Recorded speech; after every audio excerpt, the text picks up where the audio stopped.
This video was sponsored by Morgan & Morgan, America's largest injury law firm.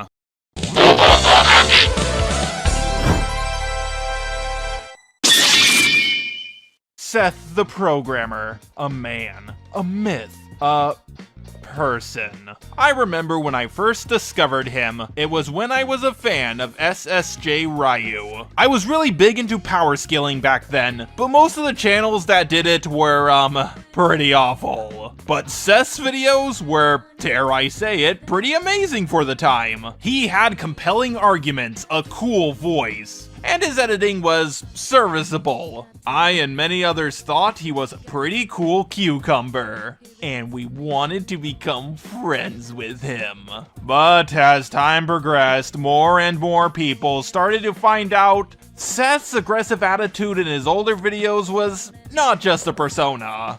I'm sure I do not need to explain to you who he is, since there is a lot of overlapping viewership. But for those of you who are new to this drama, I will elaborate on who he is. Seth the Programmer was a Debate Me Bro YouTuber, mostly focusing on power scaling. If you don't know what power scaling is, happy 60th birthday, Grandpa. Power scaling is when people take two characters from pop culture and analyze their powers, how much they can lift, how fast they can run. Seth is currently in drama, and this time he has kicked the beehive so hard that he is not going to get out of this one without getting stung. Now I understand that I recently made a video saying that I'm leaving drama altogether. Right after I made that video, Just Stop created his awful video about Ellis Mark's relationship. And I'm sure Daft Pina definitely did not have a hand in the creation of that video. Hint, hint, wink, wink.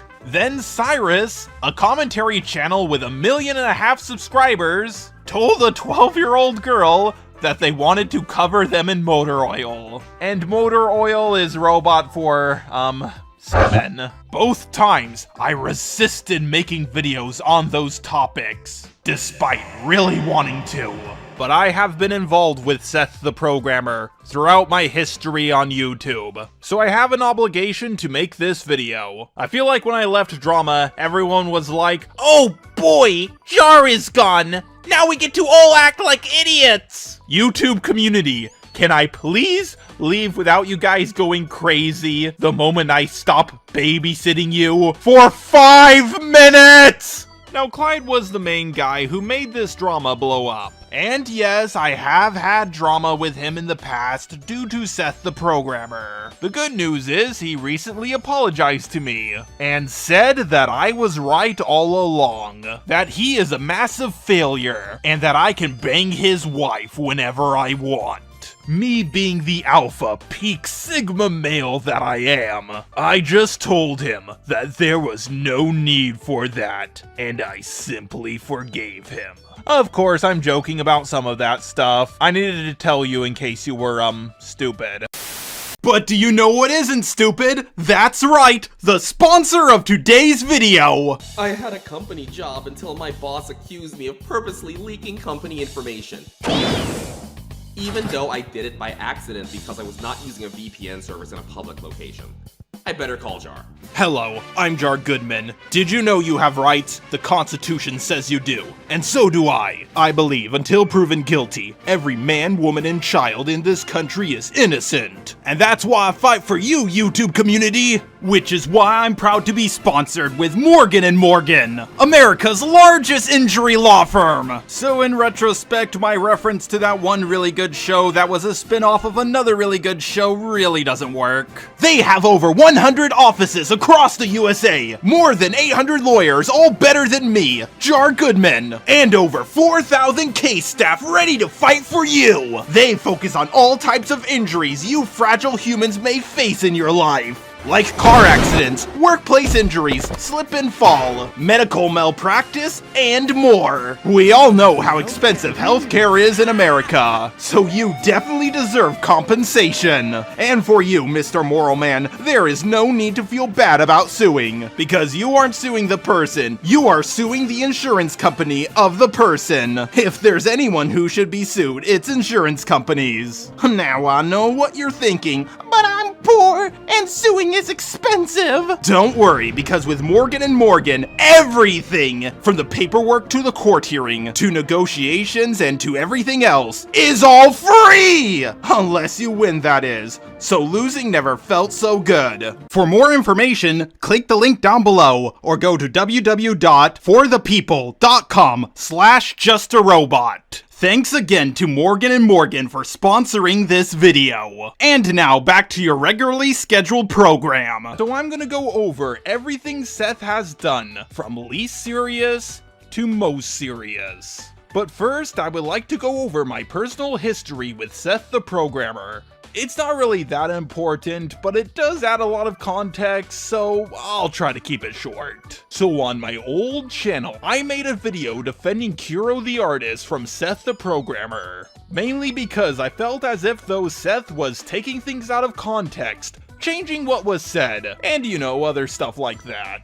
That was over 5 years ago. Eventually I had a conversation with Chuck, Seth, and Kuro the Wolf. I mean Kuro the artist. Sorry, there was a typo in my script there, which all went over well. One day, someone sent me a screenshot of Seth, saying that I admitted that my video on him was bad, which I do not remember saying, but I do not have the proof for it anymore. So take what I say here with a grain of salt, and it's also not really that important. I mean, like, come on, who cares about this shit? It's not something I would confront someone over, especially if I barely know them. But little did I know this was the first red flag. Later on, I made a video called Seth the Programmer Exposed. Watch till the end, where I gave my honest thoughts about Seth the Programmer at the time. I explained that I actually liked his content. I made this video just after my Ben 10 one because people saw me as one of the big anti-Seth the Programmer people.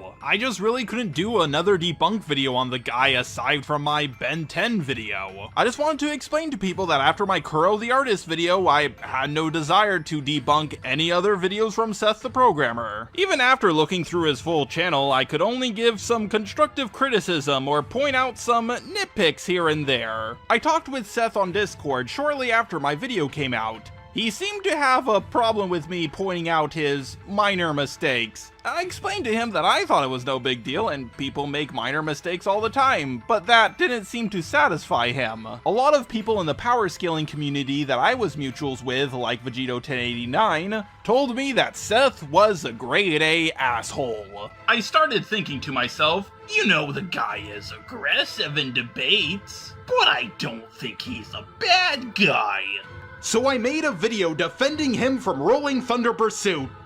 Or was it Roaring Thunder Pursuit? I'll just call him RTP. A lot of the videos that were uploaded about that drama at the time were deleted, but Seth claimed that RTP leaking their DMs was doxing. I want to make it clear the DMs, as far as I know, had no doxable information on them. I believe around that time, Seth the Programmer was going to sue RTP. Or maybe RTP made the claim that Seth was going to sue him. Unfortunately, I don't know which is true, even back then.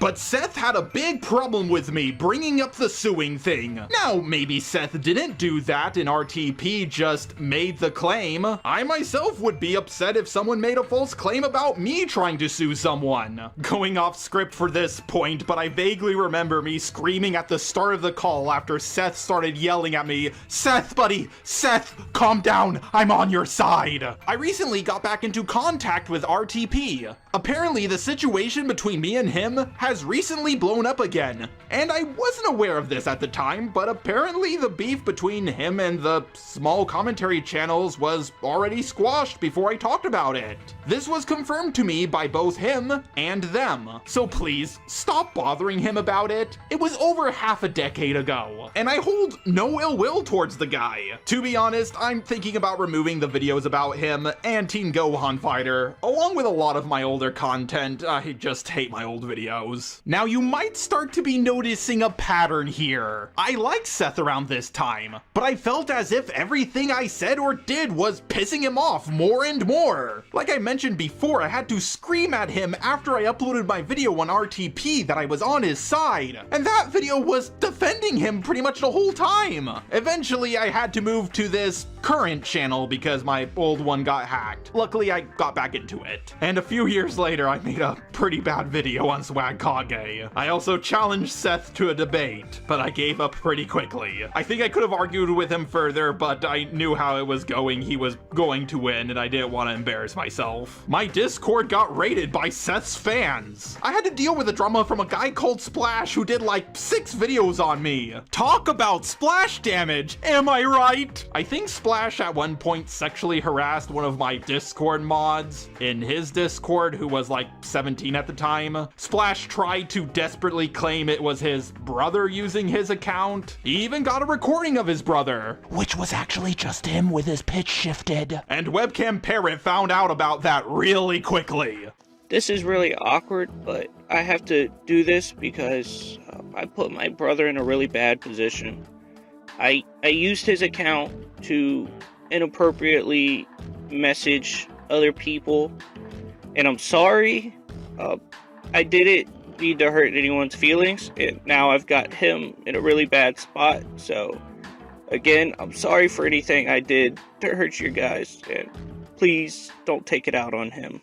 Seth and Clyde made this situation blow up by talking about it on Seth's debate channel in a now deleted video. Clyde can confirm this story for me. I believe around this time Seth was egging me on to go after this guy, and I have a sneaking suspicion that Seth was doing the same to Splash behind the scenes. I have never talked about this situation publicly on any of my channels until now, because I was very weirded out how a debate about Datara versus Madara. Professor Dreadlock, is the puppet guy on the Akatsuki's name Sorcery? Yes. Oh, we put Madara by mistake. Y'all's do, bro. Because I was weirded out how a debate about Datara versus Sorcery could lead into some shit like this. Splash threatened to sue me and my girlfriend at the time. Funny thing is, he did not have any evidence of me saying that he was a pedo.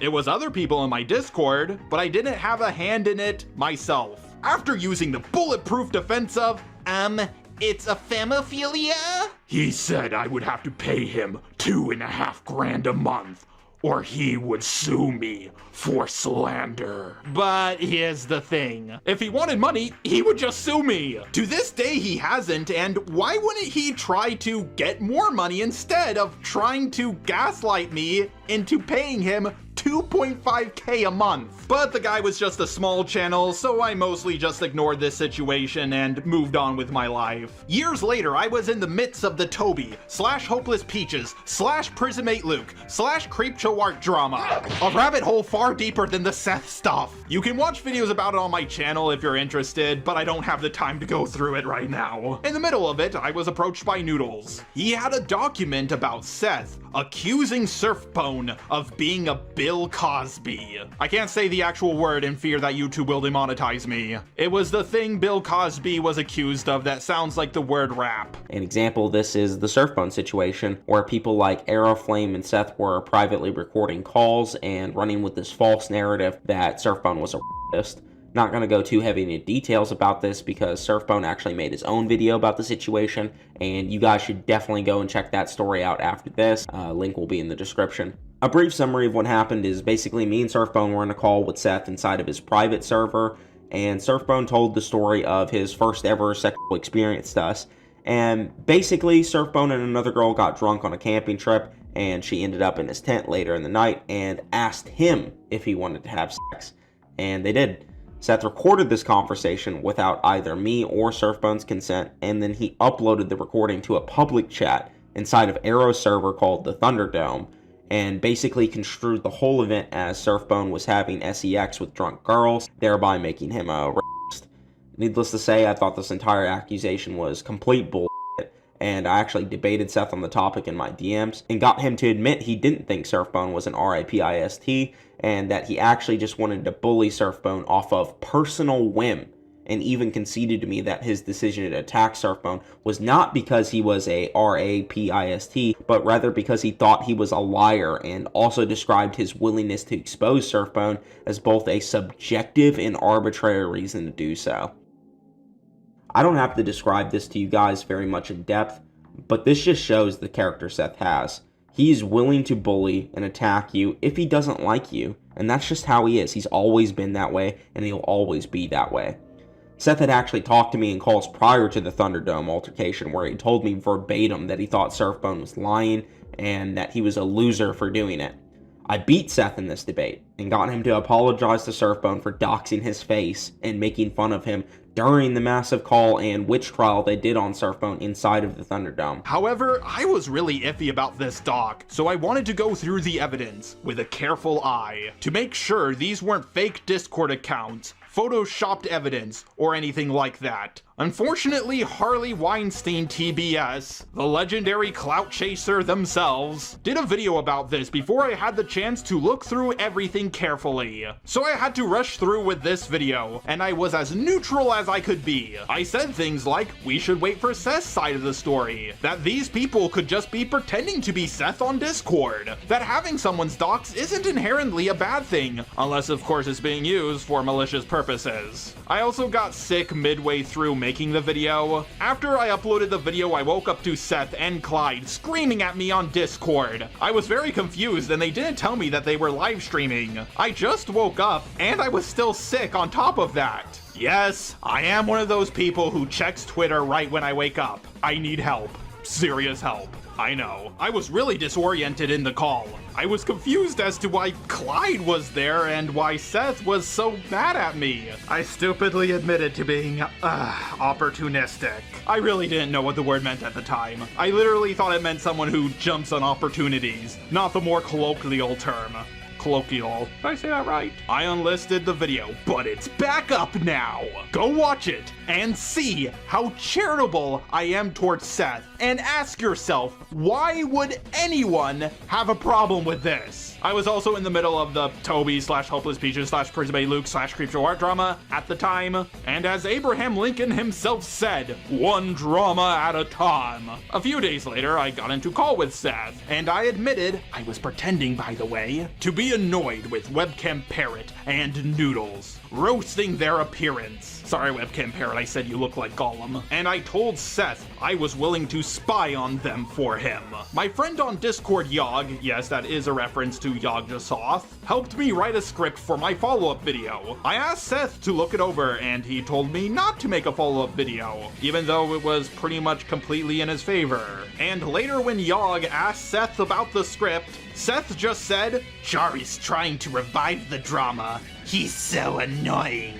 This was the mother of all red flags that finally hit me in the face. I decided that after I was done with all the big dramas I was dealing with at the time, that I would look into Seth and show everyone that he was an irredeemable monster. And when I finished the massive drama I was in at the time, I forgot about Seth. Yep, I forgot. And I don't mean that metaphorically or poetically or rhetorically or theoretically. I just forgot. Straight up.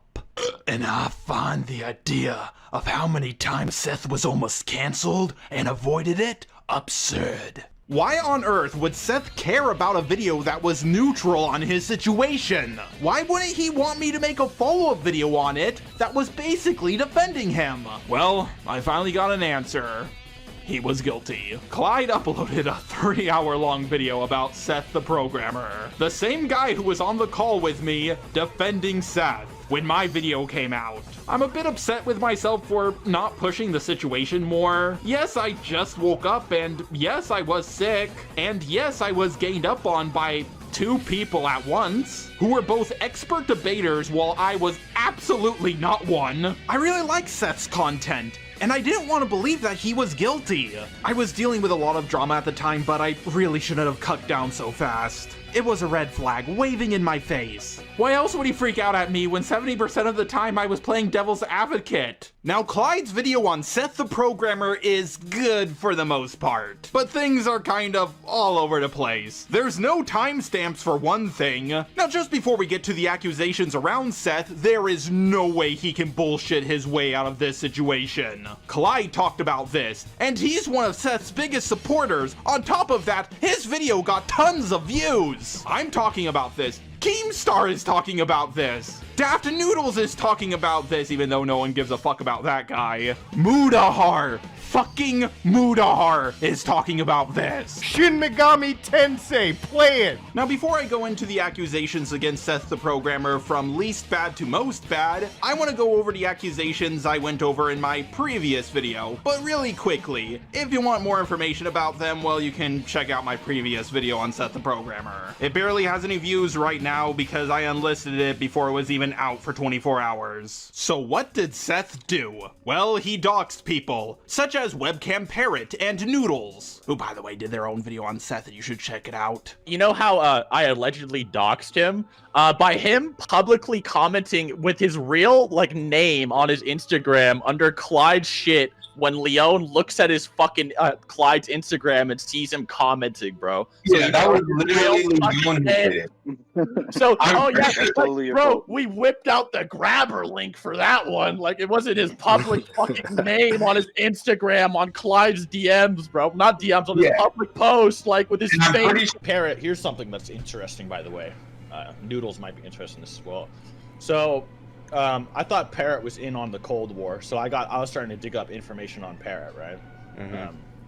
And let me just tell you, certain individual was able to fucking give his full fucking name right off the bat, and I was like, what the fuck? So I actually know Parrot's full name because of this individual. He got someone to @ everyone on his private Discord with the information about Noodles' personal Instagram. If that wasn't bad enough, Noodles' mother's private phone number was also doxed to the public. Doxing someone is bad enough, but doxing their private family is a whole other can of worms. The only other thing I went over in that video was the accusations of Surfbone being a non-consensual, fiercely touchy on woman person.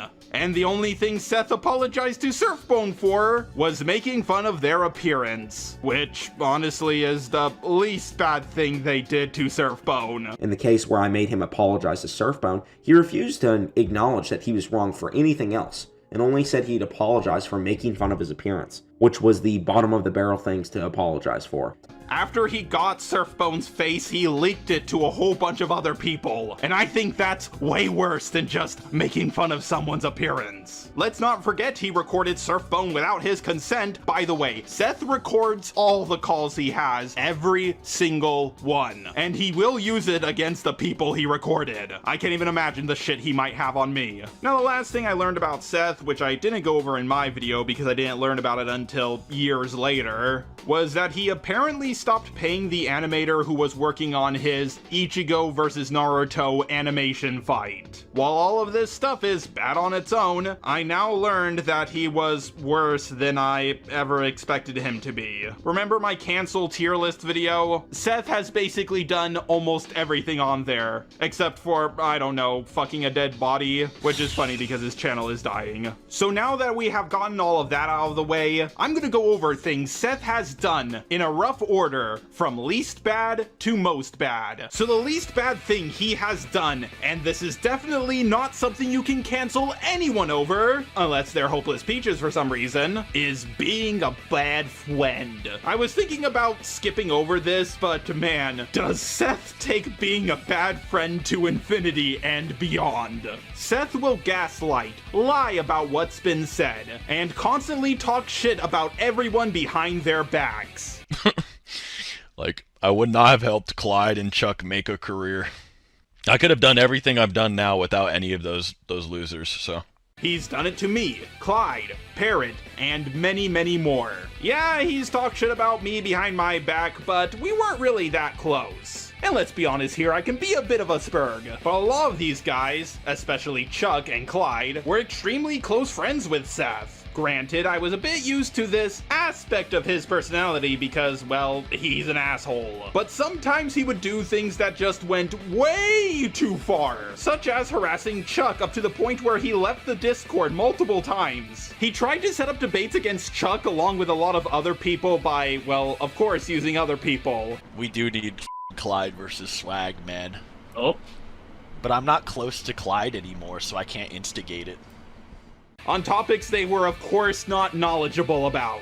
Some of you may have seen me talk shit about Chuck a few times on my many channels, and that's because, well, to be perfectly honest, Seth encouraged it. But I really never had any hatred for the guy. One really bad example is when Clyde opened up to him about being self-deletion levels of depressed, and Seth, in response, decided to put up a picture of him hanging from a tree in his Discord. For example, with me, starts talking about my relationship stuff, starts talking about my IRL, my mental health. Just look at this screenshot on the screen right now. It's literally him mocking me for being depressed alongside the image from before, which you can see where he edited me hanging off of a tree because I was suicidal. Who the f acts like this? This might be a pretty hot take, but in my opinion, that's pretty fucked up. And yes, Seth has been a general asshole to, well, everyone around him. Constantly insulting them, calling them retarded and other names. But again, this is the least bad thing he has done. That being said, Chuck seems to be on Seth's side, so fuck that guy. I was always right. That guy was a piece of shit. Don't get me wrong, what he did was very bad, but it's nothing you can cancel someone over. I'm really not trying to downplay what he did to his ex-friends like Clyde and Noodles. And I'm also not referring to the stuff he did to Surfbone because, yeah, falsely accusing someone of that can get you canceled. Now let's get into the next thing, and it's a lot more cancelable. Seth scammed his fans. Well, to give you further insight on that, many of you don't know, but Seth secretly cancelled it on more than one occasion. And by doing so, he also scammed a lot of fans out of money too, and then lied about it on the stream. He said, is Narctiverse Ichigo canceled? If not, why is the Patreon page is gone? I already talked about this. What do you mean it's sus, bitch? I talked about this on stream 4 times. The f are you talking about, sus, you dumbass motherfucker? Anyone that watches my stream would know I've already talked about canceling it. What? I literally made a Patreon post for a month straight saying it was. What? That's pretty sus, man. Shut the f up. What are you talking? I wasn't hiding it. What's with the, like what would be sus anyway? Isn't it yours? Like, weren't you paying for right? it? Acting like I made money off of that, bruh. What the hell? Y'all think I made money from that? What do you mean sus, you dumbass? Nah, the f up. Free bro, freeload this killed me. This killed me. Nick started a GoFundMe to do the animation themselves. Yeah, like, nah, it's not gonna happen. If it has to happen again, it has to be paid for by me. There's no way. Like, bro, they were asking for $127,000. Yeah. I'm like, bro, you random ass aren't getting that, bro. Yeah, Simon. Bro, this nigga, the dick eating is insane, bro. You see this nigga's comment? I told the people who batter, YouTube viewers don't batter, as if your entire career didn't come from YouTube viewers. Bro, I don't look. I say that to your face. I hate y'all. I do. I hate you, and I've said it since day one. I call y'all for giving me money. I pack you on site. All we do is just talk each other. You hate me, I hate you. It's a mutual hate relationship. That's just how it is. So it's always been that way. Thanks for the 20, my nigga. I literally sit here call you my son. Like, look at Geets' dumb again coming in, $20. Like, oh, it's like clockwork. I don't give a Chill out on Geets, bro. Chill out on my nigga Geets. But I love Geets, but he's retarded. And I'll say that straight up.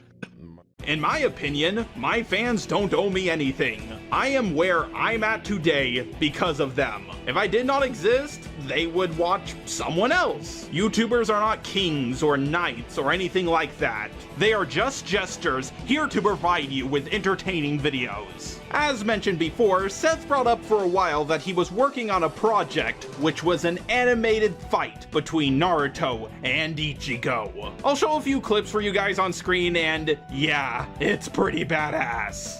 And unfortunately, what happened to the animator not being able to finish the project because Seth dropped it must have been pretty heartbreaking for him.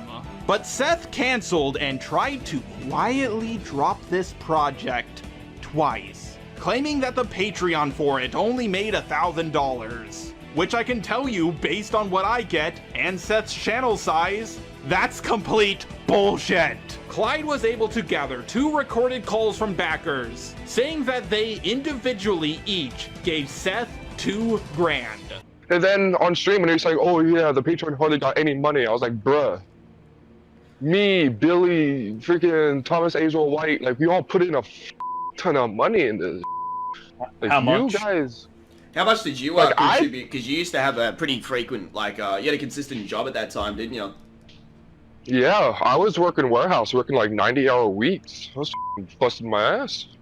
How much do you believe you contributed altogether? Like, what did it accumulate to? At least 2K. Yeah, it's similar to what Billy donated by himself. It's funny because Seth claims that in total it made about $1,000. There's a screenshot I actually found where he verbatim states that within the first few months it made $10,000, which directly goes against what he said on stream. Yeah, it's just like you like went at it, and then when he said, "Yo, it didn't make any money," like his next stream, I was in there calling him out, and I was like, "Yo, like what the fuck? Why the fuck are you lying to your fans? Like, why are you being a rat?" And he just never answered. I was like, "This is." Towards Naruto versus Ichigo, I didn't donate into Patreon because I quickly left the Patreon once I realized it was bullshit and you weren't actually getting anything. Okay. So I was just donating to him directly for the Naruto vs Ichigo project. And what do you think that accumulated to? Around $2,000 to $3,000. If I'm lowballing, $2,000. Here's a screenshot of him saying that, as it stands right now, he doesn't even care. He's just going to make the project for money. In his Discord, Seth had, oh god, this is hard to say with a straight face, debating mercenaries. Basically, if Seth has to debate someone he doesn't think he can handle, or it's on a topic he's not too knowledgeable about, or something along those lines, he would use one of his, good god, I can't believe I'm saying this, debating mercenaries. And because he was in a higher rank in the server than the debating mercenary, he claimed he could defeat the person by proxy. You can probably recall too that it wasn't just yourself that he was trying to set me up with debates with too. He probably also had talked like endless shit with the SS guys about me too, isn't that correct? Yeah, definitely, for sure. I mean, even in just like the general group chats, he was definitely always desperate, I think, to like get you part of that hierarchy in some way, which I mean, you always sort of resisted, you know. Yeah, that's true. I didn't ever want to be around. No, I never wanted to be around those guys. Not because I necessarily disliked them. I just didn't like the vibe of that stuff. I wanted nothing to do with that group because he treated all you guys like mercenaries and like throwaway guys that he could use to debate for him. I defended him from numerous people that tried to attack him. He would go so far as to use me as like this little debate weapon when I was 17 to debate people that he didn't want to debate himself. He tried to get me to debate Ask Yourself and Trini and another debater named Jack Angstrike who Seth was afraid to debate. What he would do is if I won the debate, he would say that, well, because he's a better debater than me, that means I would beat them too. So, you know, you can see why this is wrong for a lot of reasons. And this wasn't only just me. He did this sort of thing with other Discord users like Aeroflame, Jordy, Webcam Parrot. More than anything, though, I was loyal to him. Yes, apparently Seth also power-scaled debating YouTubers. As mentioned before, despite me being sick and tired, he brought Clyde with him to defend him from claims that were true. Just one of the many examples I have of him using a debating mercenary. Seth was extremely paranoid about his own mercenaries, always thinking that they were plotting against him, getting ready to backstab him, and always just assumed they acted like, well, him. I just claimed that my my tiredness was too distracting and that I couldn't do the debate. I could smell exactly what was going on. At this time, Seth didn't like at all that I wouldn't take his crap in call, and I would argue with him quite a lot if he would give me attitude. Stating to Trini in private, verbatim, this is what he said to Trini, "I need you to take someone out for me." And Trini told me this on the sly in advance before he could do anything. He would ban them and block them, release personal information about them that they said to him in private, doxed them, and just did a whole bunch of other shit. If you want more information about this, you can watch Clyde's video. And now for everything else that I forgot to mention. Seth has said slurs, such as the word retarded, I can say that I'm autistic, the F slur, and of course, the N word multiple times. Define talking shit. You said it's not, so define it. You need to Google something colloquial, nigga? Nobody knows. Do you need to Google something colloquial, nigga? You okay? Just define it. I mentioned this because if I didn't bring it up, people would bring it up in the comments section. While we're at it, yes, Noodles has also said the N-word multiple times. One thing that really weirds me out about Seth and the other people he had in his Discord is just how much they would lie to win debates. Often they would argue in a power scaling debate or a different type of debate, and they would lie about something such as a feat or another thing. They would argue for about 5 minutes after the other guy called bullshit on their claim. Then they would say, "Yes, I lied. You caught me in a lie. But I guess we'll just continue debating as if nothing happened." Now, if the other person didn't call them out on their lie and they lost the debate because of it, they would get laughed at for not trying to disprove the lie. Personally, I think this sucks out all the fun of debates and makes them last way longer than they should. And according to people like Seth and other power scalers like him, lying to win debates isn't bad. But when you're debating against accusations and trying to lie your way out of them, and you get caught, then it makes you look 10 times worse. To most of you, this may seem like common knowledge, and I agree, because it is. It's very sad that I even have to explain this. Recently, Seth and many others have been on the infamous Keemstar-led show, Drama Alert. On this show, Keemstar offered a platform for Seth to give his side of the argument, and it did not go well for him at all. It's in the recording. Wait, talking can you let me talk for 1 second, you little troglodyte? Please. Okay, listen, I'm gonna tell you how we can make this undeniable. Don't call me that, you ugly fucking melon. I'm gonna tell you how we can make this proof. Bitch. Bro, you literally harass minors. Okay, I'm gonna... Not only on this show did he admit to the screenshots where he's sexually harassing a minor, she was 16, and this fact was known to Seth. Wait, Seth, were you asking somebody in the DMs if they were a virgin? Yes. Yes, he did. Yeah. Did you know their age? Not as much as people think. No, it was kind of convoluted. How was it I know, like I know their name now. This victim was also a victim of CSA, by the way. I actually did respond with my virginity status and the fact that I was actually sexually assaulted. So I just want to put that out there. And yeah, he continued to still pursue despite that. And that is hence my message. Everyone thinks I'm a slut though. That's why, because I was sexually assaulted and a big drama happened at my school and I wasn't going to school at the time. So he knew all that, just to further reaffirm my age. So we were not in call. So he knew all these things. He still tried to ask you for nudes. And then after the fact, he's bullying and harassing you on the server. Another fact that was known to Seth, but he tried his best to play it off as it was just a joke that he was setting up fake screenshots with her to, I don't know, troll this other guy or something. This was compounded by the fact that Swag, a former friend of Seth's, released information that the first time these screenshots were released, Seth lied about it and claimed it wasn't him in the screenshots. He said she said shit, man. Like, I know, but dude, the only thing that we actually have is a screenshot of you asking for nudes. Everything else that you're saying about oh, it's a joke, that's he said, she said. That is not proven. I was just coming for a cupcake, bro.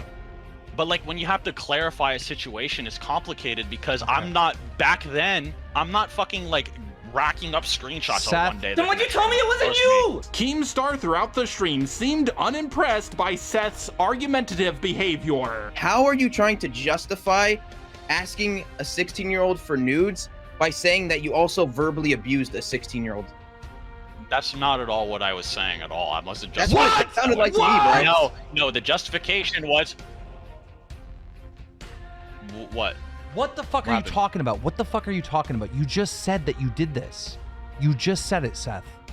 No. Okay. I thought you were responding to like the thing in the chat. My bad. Especially when he brought people on who spoke like they were Seth's lawyers or something. And they constantly talked over Keemstar in his own show. Seth throughout the show would try to minimize the damage he's done to people, trying to say that him sexually harassing a victim of SA was him just being mean, and it was all a part of his persona. Remember how I brought up that Seth said he was trying to fake these screenshots with the girl to piss another guy off? Well, she of course denies this claim, and it does seem like a stupid thing to do. Oh boy, I can't wait to piss this one person off by making myself look like a fucking pedo. And of course, he has no evidence to corroborate his side of the story. Corroborate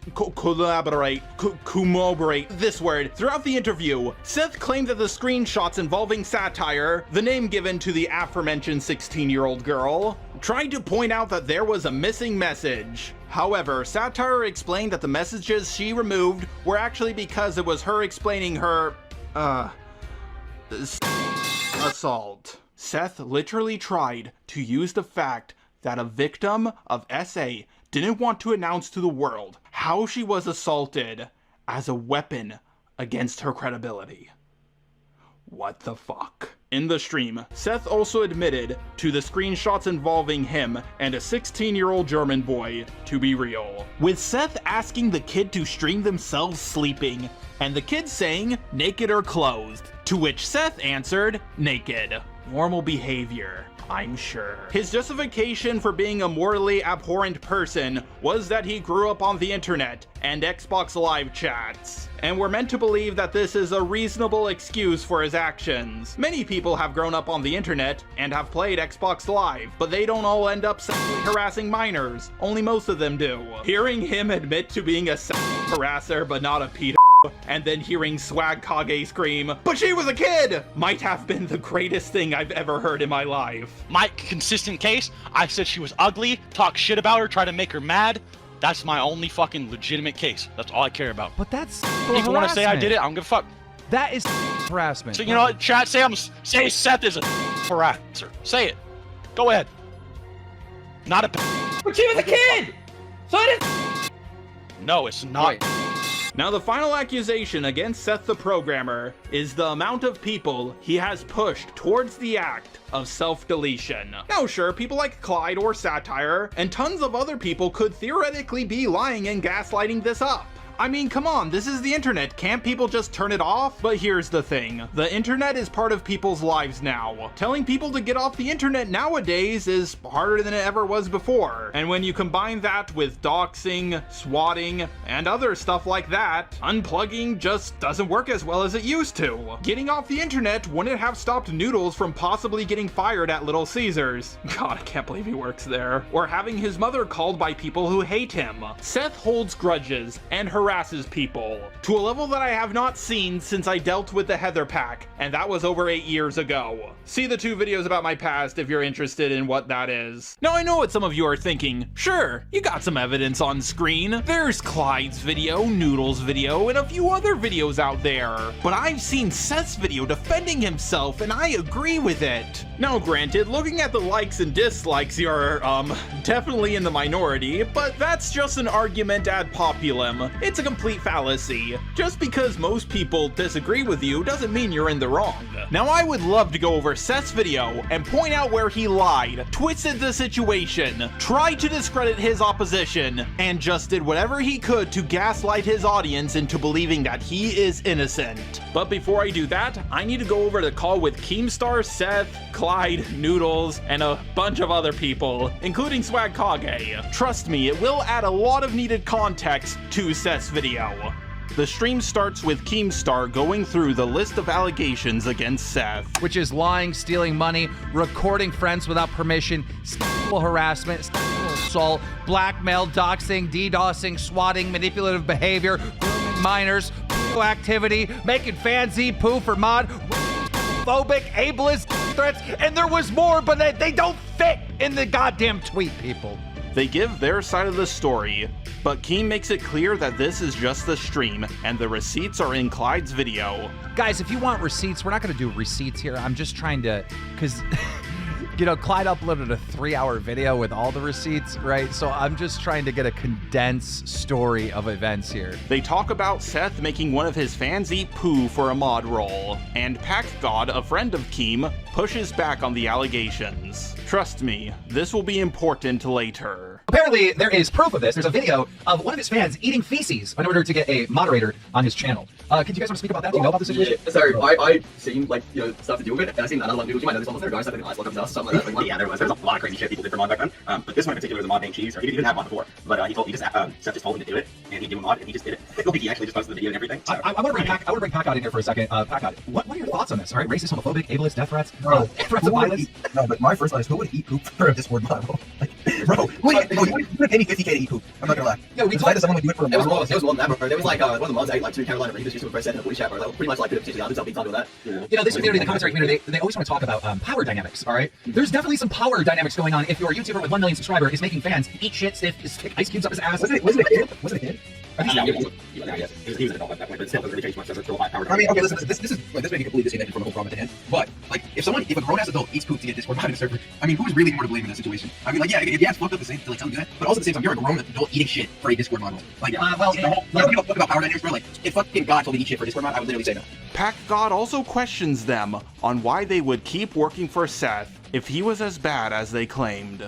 Well, I was gonna say, if this has been going on for like 4 years or so, why would you continue to work for it? Well, you should watch the video context work. Like, because if I try to... I'll go watch it right now. Yeah, I would appreciate that. No, but give that explanation and I'll try and get into it. So, it is all explained in the video, but essentially, like, what would happen is that he would pay me to work with him. He'd cause drama, but then what he would do is one of the first times we had drama is he started to spread lies that I had stolen money from him, so that I was scared that people would think I was a scammer, and then along with that, in general, he could just slander me because at the time his channel was like fucking 7 times bigger than mine, and he'd already manipulated so many other people. So, I mean, to be honest, I just didn't think people would help me. So I just kind of stuck with him. Plus, he would also keep ammoing people all the time, so I had no idea what the fuck he had on me. Like, he could have had anything he would have tried to do it as a response. Because he was actually, by the way, he was actively trying to do stuff like that to me, like getting some of his Discord monsters to try and like look for my photos on Instagram, or trying to get dirt with me, or trying to like record me, boost so blackmail in a voice chat. So blackmail. Essentially, yeah, blackmail. Okay. Sure, they are close to Seth, but they could be making this up. Then, someone who is super close to Seth and has a lot of problems with those who are involved against Seth, that being Swagkage, gave his own credibility to the accusations. Yeah, So, real quick for the last thing, I think one thing about all the other stuff that Seth has been involved in is that just a lot of people, even though some of it has been out in the open for a while, just like didn't know that he was engaging in that type of behavior. Like usually he would just very adamantly like insist like, yeah, no, that didn't happen, that's made up, this or that, and he'd have like multiple people try and corroborate like the idea that like, yeah, no, this person's just making this up for clout or whatever. It's only after Clyde compiled like all of these different stories from multiple different sources that he was kind of able, because this is not the first time that people have attempted to bring this sort of thing to light, but this is the first time that people have started taking it seriously, I think. They brought up how Seth was scamming his fans and was no longer working with the head animator of Naruto vs. Ichigo. And once again, PackGod pushes back on it. Whoa, so fans invested into this project that he never did. And he could definitely afford to give them their money back. There's something else, Keem. One of the animators on the project was abused by Seth a lot through messages. I have, actually all of us, we have endless proof of him threatening suicide on the animator, calling him a Weasley rat, you're trying to steal money, you're a loser, like all these insults that go, it's just endless stuff. And he, like, this animator quit his normal job to work with Seth, and then Seth cancelled the project a month later, and it's like, he was like fucking around with his livelihood by not paying attention to how serious this shit was. Like, this guy called Omar almost, like, you know, could have potentially gone homeless, bro, because he didn't have a job because Seth, like, essentially just cancelled it out of nowhere. This is the guy we're talking about. Go ahead. To be fair, though, because I like playing devil's advocate sometimes, but, like, if you quit your job to work with? Oh, it's a bit different, bro. This is something that they were both aware of, and Seth just completely was like, he had no care towards this guy, and this is someone that he was, I want to say this again, abusing through messages, bro. Like, if you see the shit that's in there, you'll definitely be a lot surprised. Like, you'll be surprised. Okay, so I think I've proven enough that Pack God has pushed back on the allegations a lot. Once again, I'll ask you to trust me. This will be important for Seth's video. I think the first mistake Clyde makes is how he pushes back on Pack God's questions. I'm not taking this, but I haven't been through all the bullshit I have been, and been through like the terrible childhood I did and all that, and worked so hard and been so loyal to him. For him to just call me a loser on stream and say that like I could have made it without these guys and shit. So was that the moment? So because I'm trying to understand, like he went on the stream and he said you were a loser and that he could have made it without you guys. And I've also seen him do it to his friends too, and I didn't like it. He's done it to some people he's known longer than me, and I'm like, how can you talk about these guys so nonchalant like that? These are your close friends that have known you for years, and you're gonna call them losers and say you would have made it without them? Well, let me just reiterate too. I'm trying to, since Seth isn't here, I'm trying to play the devil's advocate, right? So I have to say these things. But do you see any problem with the fact that for years you're working with this guy, he's doing horrible things, you're willingly, no matter how you want to, you're willingly accepting money from him? I'll stop working with him. I know, but no matter how you want to, I mean, like you're accepting money from him to do jobs for him, right? Like at the end of the day, like you could have not have done that. Right? No, because like I said, he could destroy my life's work, dude. I made it very clear. Like, what did I have outside of YouTube except what I currently have? Like what? Like, if my YouTube channel goes and I'm kind of fucked, like that was the mindset. I was trapped, both. You don't understand, bro, with the mindset. Like, I had very bad mental health at that time period. Like, I was actually trapped working with him. Like, that my other option was suicide. Could I be more clear about that? Like, that's how fucked my whole. I don't want to invalidate anything you're saying, but if you were to have said quietly, like, you know what, this guy's really fucked up, he's doing horrible things, I'm just gonna not associate myself with him anymore, I'm just gonna go do my own thing, and then just leave. Do you think that he would really make a whole attack on you for just leaving? He did. No, he has on streams. Like, I would get harassed in my Twitch chat all the time. Like, what's going on with the Naruto versus Ichiro project? What's going on with this? Seth saying that you're a scammer. Seth saying that you haven't contributed anything to the project and all this stuff. Like, it was all the time, bro. Like, and not just that, but there was also other drama that was happening to people where this is one of the reasons why I intervened. It's like, am I the bad guy because I finally did what everyone else was too scared to do, bro? Like, I'm the only one who fucking did it. No, I think 100% is a good thing you did it. And then also my question too is, have you had any conversation with him like since this happened? Has he talked to you? Has he reached out? Or did you even reach out to him before dropping the video and be like, yo, blah, blah, or has not really?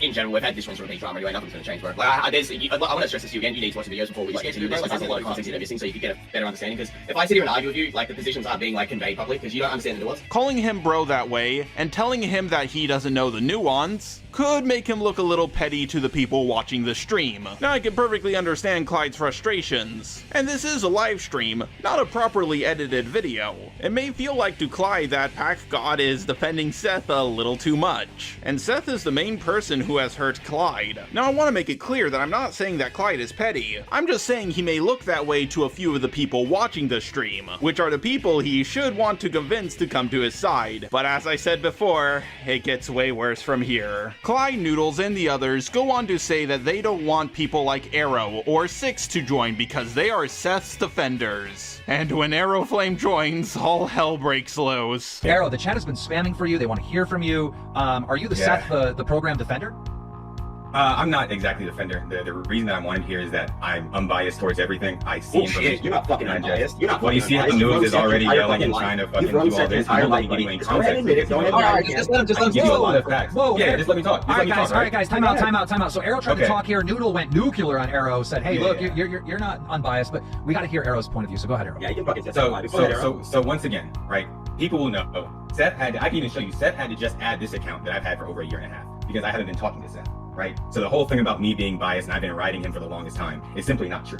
The reason that chat wanted me in here is because I can give you context about pretty much everybody in here. All of the events, the rogues gallery that they brought in here, and all of these different things. Seth messaged me first, and he was like, "Oh yeah, I'm gonna make a video respond." Wait. Did you not hear what I just said, Noodles? You just said you haven't talked to him for a year. But what I said was that he just let me on Discord. He's stupid, and we've been talking yesterday today. Why can't you just let me talk? Why do you keep trying to have to talk over? He literally just said that he just added me. Let me go ahead and screenshot the DM. Time out.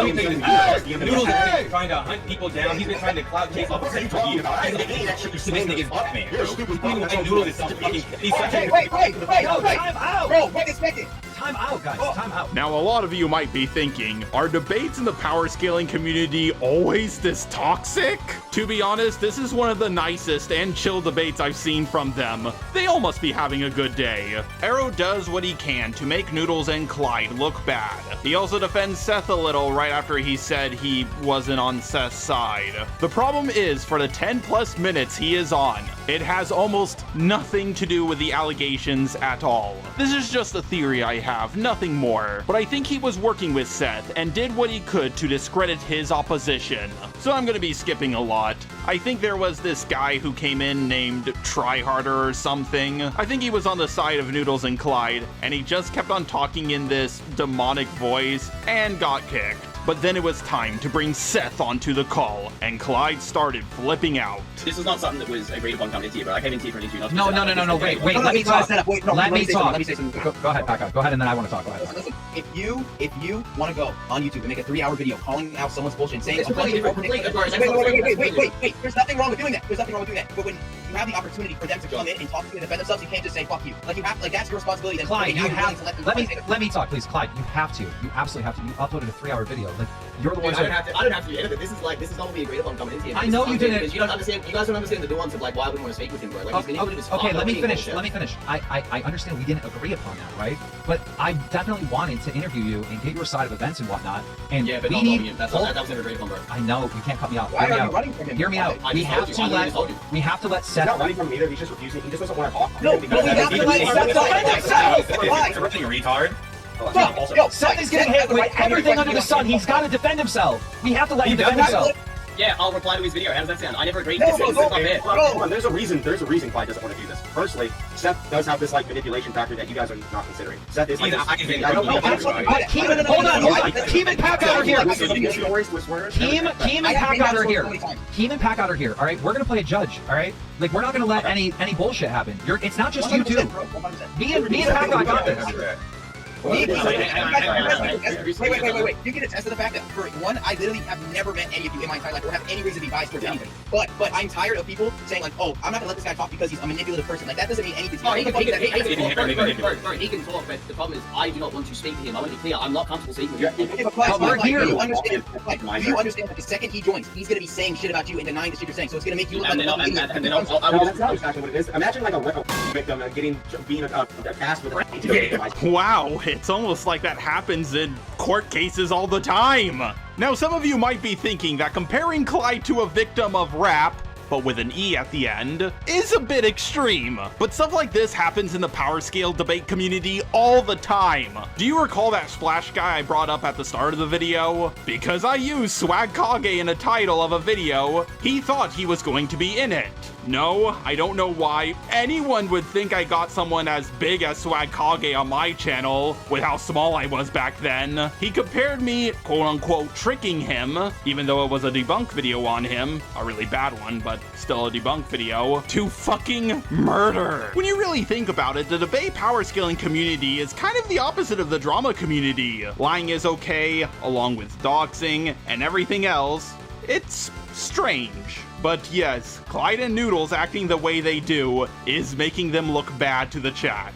We need Seth to represent his point, and Clyde, you have to be here to represent your point. All right. Now I understand. It's not fair. But Clyde, who do you need here? Do you need Noodle?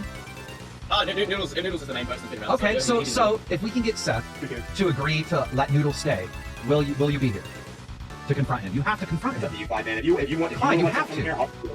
Noodle, we're not talking. Noodle, this is the internet. He's got to confront this guy. He doesn't have to do shit. Yes, he does. I would never make a victim talk to their victimizer. That's fucking Noodle. Fellas, I'm being very clear. Like, even if Seth's listening, like, I'm not comfortable speaking with him. I made that very clear. Like, you saw everything. Hang on, bro. You haven't even watched the videos. You don't understand the context of why I wouldn't want to speak with him. This is not fair on me whatsoever. Okay, let's listen to Clyde. Let's listen to Clyde. Clyde, make your point on why it's not fair that you would have to talk to Seth directly. And everyone be quiet, please. Let him make his point. Because he is very well known for being a ratty individual, and I don't want him to come here and get a zinger and try and fucking be like, yeah, that's my winning point, because he'll do that and try and be winning or shit like that. Noodle, shut up! Let Clyde make his point. Fuck. Let me say something, Keemstar. And this is why this is starting to piss me off, because what Clyde's saying right now is I'm not talking about. I don't care if it pisses you off.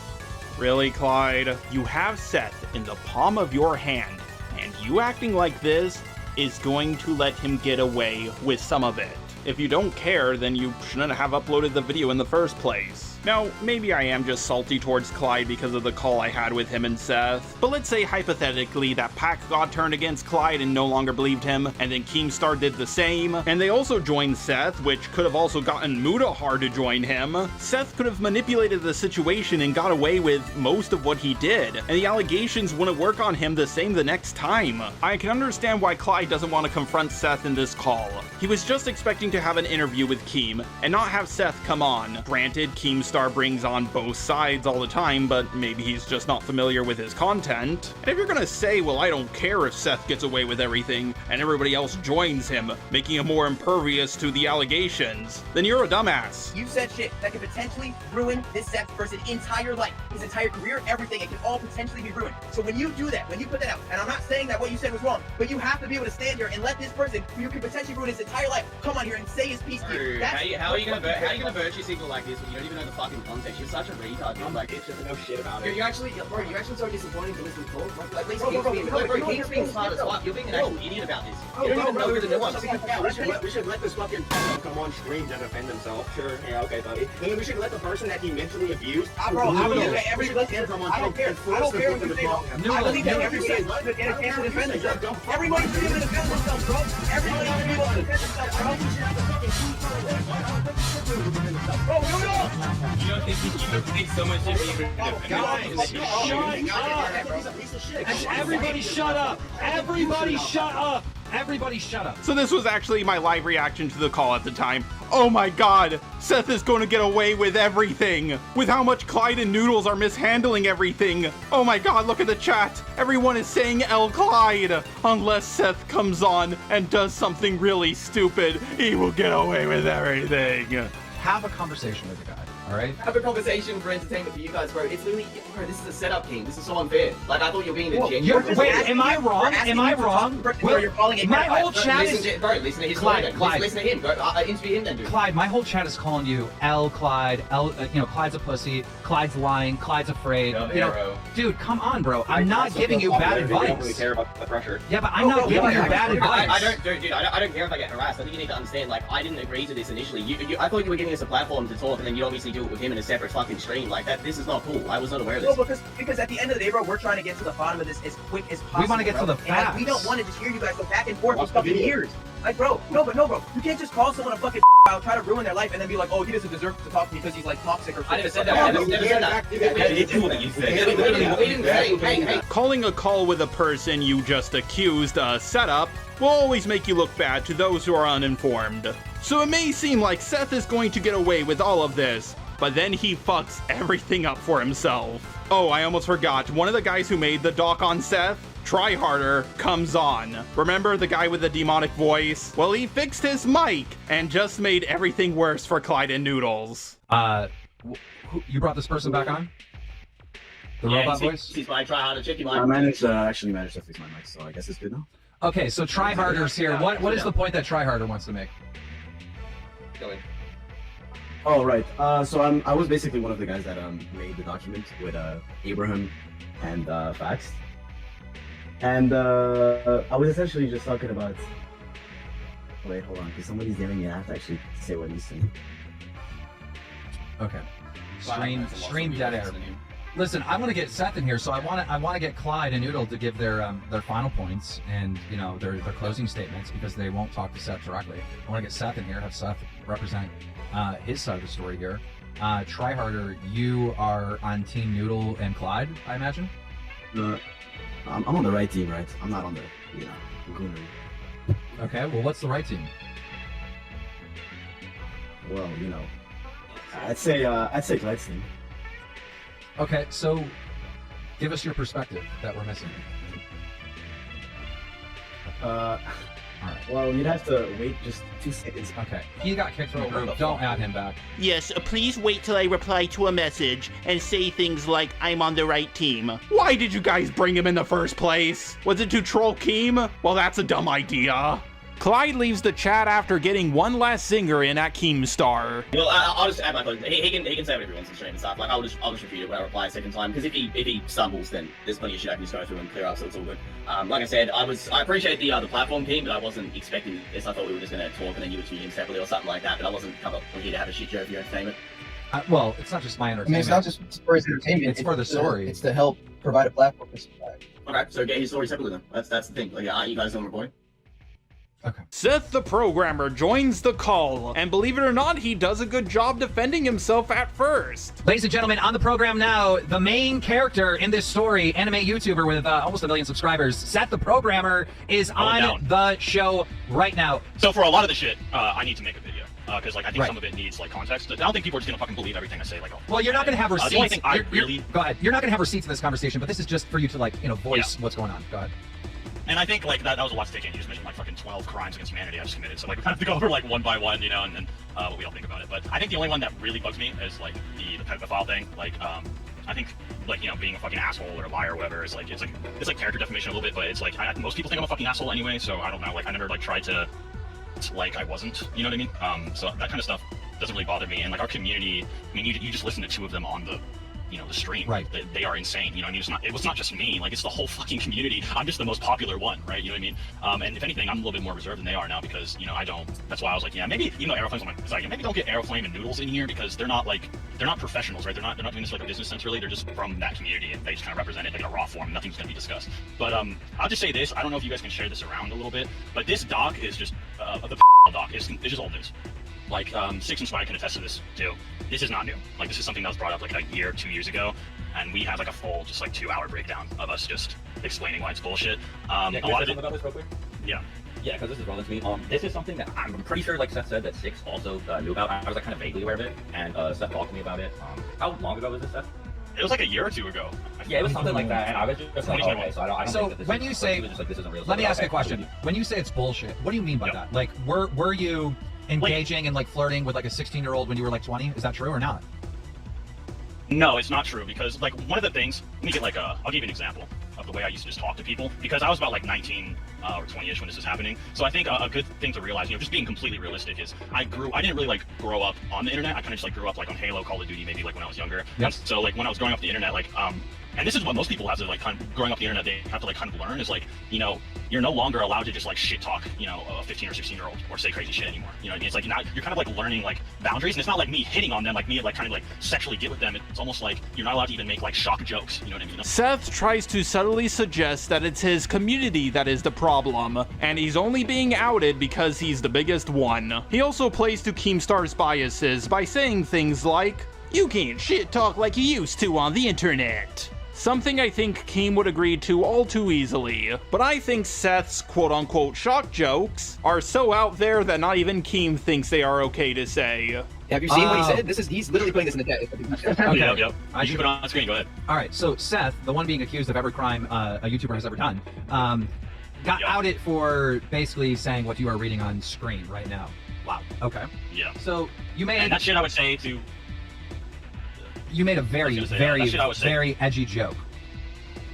Yes. And not only that, but I was also a debater, right? So it's a debate argument community. So, and I had videos of me arguing with people on this. But not only is it like for shock value, but it's also to try to like get people to argue with me about it. Hold up a minute. I mentioned this earlier on the stream. Wait. I just want to ask. I need to know this because it's eating away in my head. Did you make somebody eat poop for Discord modding server? Okay. Now let okay. Can we hold on that? We didn't make him do any. Can we hold on that? Let's talk about this message right here. All right. Yeah. Have you apologized for this edgy joke? Yes. Okay. Yes, I did. So you understand that you're wrong, right? Like, that's pretty fucking messed up. Yes, right? 100%. And when they bring up the clips of me saying like the N-word and all that stuff, all those communities, where I used to just like yell at people and just fucking say the most absurd dumb shit. I was like, yeah, that was a long time ago, and yeah, I was a fucking idiot. Like, what was wrong with me? You know what I mean? These are old clips of you being racist, you being homophobic, you being ableist. They're all old. They're all even most of the things in Clyde's video, they're from like 2019. But this shit is from like 2017. Well, speaking about shit, Packard, go ahead. So, well, to be fair, okay, if we're saying under the premise that these are old clips, I think it is a scummy thing, but obviously it's not really excusable, but obviously what can you do? But it is interesting that these are old and these existed for years, but only now when, and this person is known about it, but only now when Seth is getting exposed, now they're only coming to light. This is something that I've seen happen multiple times, and it's an immediate red flag. Because how are you going to say, oh, this person's a horrible, racist, disgusting person, but then continue to work with them for years, and then only when you're exposing you drop this shit to the public? I agree, but I have to add in, I have to add one more point though. When you say this is old stuff, are we talking about last year? Because the chat is spamming this was last year. No, this is not last year. The screenshots, okay, so the doc is from last year, but that's what they compiled from ancient times. So when was the last time that you made an edgy joke about stuff? It was like 2017 or When's the last 2018. time? When's the last time you said the N-word or something homophobic or ableist type stuff? I'd say 2019. Wow, Keemstar out of everyone knows all too well about people bringing up you saying the N-word years ago. I think he's starting to sympathize with Seth. But Pack God does start to catch on to Seth. Trust me, this will get much more funnier later on. Why were you asking for the comment linking Noodles' real name and using people who are, quote, prolific doxers, then allowing Noodles' mother's number to be posted in the Discord, which led to a harassment campaign? Yeah. Okay, so this one is, Noodles knows this. This is like Cold War shit. Me and Noodles, we had this big drama back in the day where we were just compiling like everything we could on each other, trying to be like the most awful human beings ever. He has much recordings on me about it, and I have much recordings on him about that. Like, I don't know if we want to like go Cold War discussion about me and Noodles. I don't even care about Noodles. I only care about Clyde. Like, Noodles is kind of just like a random Discord guy that's mad at me all the time. Yeah, I don't really care about you at all. You don't care about doxing? I mean, yeah, I definitely doxed you. It's not that you just posted your public name under Clyde's Twitter, like we doxed you. Yeah, you like, asked for it so you could send it to Jade, though. Yeah, it's not like you were publicly commenting your fucking name under Twitter. Yeah, but you were the only one who knew it, Seth. Yeah, we were like hacking into your shit, bro. Like, no, that's not what I said. I said you were the one who knew it. You said it to the doxer, and then doxed my mom. That's not being a baby. That's just you're a baby. No, you're a baby. You fucked up. You fucked up. You made your name public. Your name was public. Your name was public on fucking Instagram under Clyde's fucking nose. And you sent it. All right, let me ask you a question. Let me ask you a question. Hey, time out. Noodle, was your name public on Instagram? No, it wasn't. Well, listen. He asked me a question. So he did have the account. We were in DMs together. I had DMs on You're on DMs after the fact. You reach out. No. Yeah, this is like this is like the video in before, right? Because I have timestamps. You have timestamps to prove that. I don't care about the timestamps. Hold on, let me explain this. So I explained this in DMs. I sent Seth my name through PayPal. So he paid me for account. No, you had public. Hold on. So Seth knew my name. And then he sent it. Your fucking face was on the account. Yes, dude. And you were the one who sent it. Your fucking face was on the account. Can I pull up the screenshots to show him sending it to Jay to try and get me doxed? You can put it in the chat. Send you sending your fucking Instagram. Wait a minute. So you sent him money on a PayPal account that had your full legal name and your picture on it? Oh, I didn't have my picture on it. I just had my name. Seth knew my name from that, and then he's like, and then he went and grabbed my Instagram. He saw I commented on Clyde. My account was private, but he saw I'm not done. Listen, dude, Six and Swag can justify this dude. Noodle's face is public. Like he's my face. It wasn't my face. It wasn't my face. It would be Six. You were asking Clyde for my Instagram, and you sent it to Jade. Guys, your fucking face and full name were on Instagram. Guys, was my city on my Instagram then? Because you sent that to Jade as well. Dude, your whole family was on your Instagram. Not my city, and my Instagram. Your family was all on there. What are you talking about? Not my city, buddy. Not my city. You're acting like you fucking hacked or something. Dude, no, you knew me personally. I'm not saying you hacked me. You knew me personally. You had your shit public. You knew where I live, and you sent that shit. Bro, your shit was for the streets. And you tried to get to the Bro, that's like me having an Instagram with my face and full real name. Like, how dare you Stop. Oh boy, there's a lot to unpack here. So I already went over this a little in my last video on Seth the Programmer, but now I know a lot more about this situation after watching Noodles' video on this topic. So as you can see, Seth is always trying to talk over Noodles, trying to piss him off, not let him get a word in, which is just cowardly behavior in my opinion. This is not how someone should debate. One, Seth is trying to piss him off so Noodles forgets the point he is trying to make, and two, he's talking over him so people can't hear what he's saying. Now let's say hypothetically at VidCon I met up with the YouTuber, I don't know, Cartoonshi, so I knew what he looked like. And then Cartoonshi later used his Instagram with his real face and name, and made a public post underneath something Manga Common said. So what? I don't know if that's Cartoonshi for sure, it could be just someone who looks like him. And here's the thing, through PayPal, I've also accidentally given my real first name and last name to editors I paid. Like, I really hate how websites like PayPal and Google Plus say, what's your real name? And then they fucking show it. Now here's the thing, hypothetically, if I got Cartoonshi's first name and last name and matched it up with his Instagram, then I would know for sure it's him. Noodles' story makes way more sense than Seth's story. And even if Seth is telling the truth, he shouldn't run around and tell people Noodles' real name. Yeah, maybe Noodles did leak it by accident, but you're leaking it on purpose. As for getting the rest of Noodles' family, their phone number, his city, and everything like that, If you have someone's real name, even if you know the basics of doxing, it's not that hard to get everything else. I'm not gonna say how you do it, but I do know that you can do it. Anyone watching this video who has experience in doxing, you know what I'm talking about. I already shown that there's an @everyone in Seth's Discord about Noodles' mother's private phone number. Whether Noodles dox themselves or not, that's not okay. So I decided to check out Noodles' video, and guess what? Seth literally lied about everything. Here's a few clips from Noodles' video that proves that Seth is like a Brazilian porn star's mouth because he's full of shit. The real reason I separated from Seth, the point where I began recording my DM calls with him, was because he literally doxed my full name in town and sent it to a Discord user named Jade, who is a known prolific doxer, and Seth knew he was a doxer and even tried to defend him for doxing.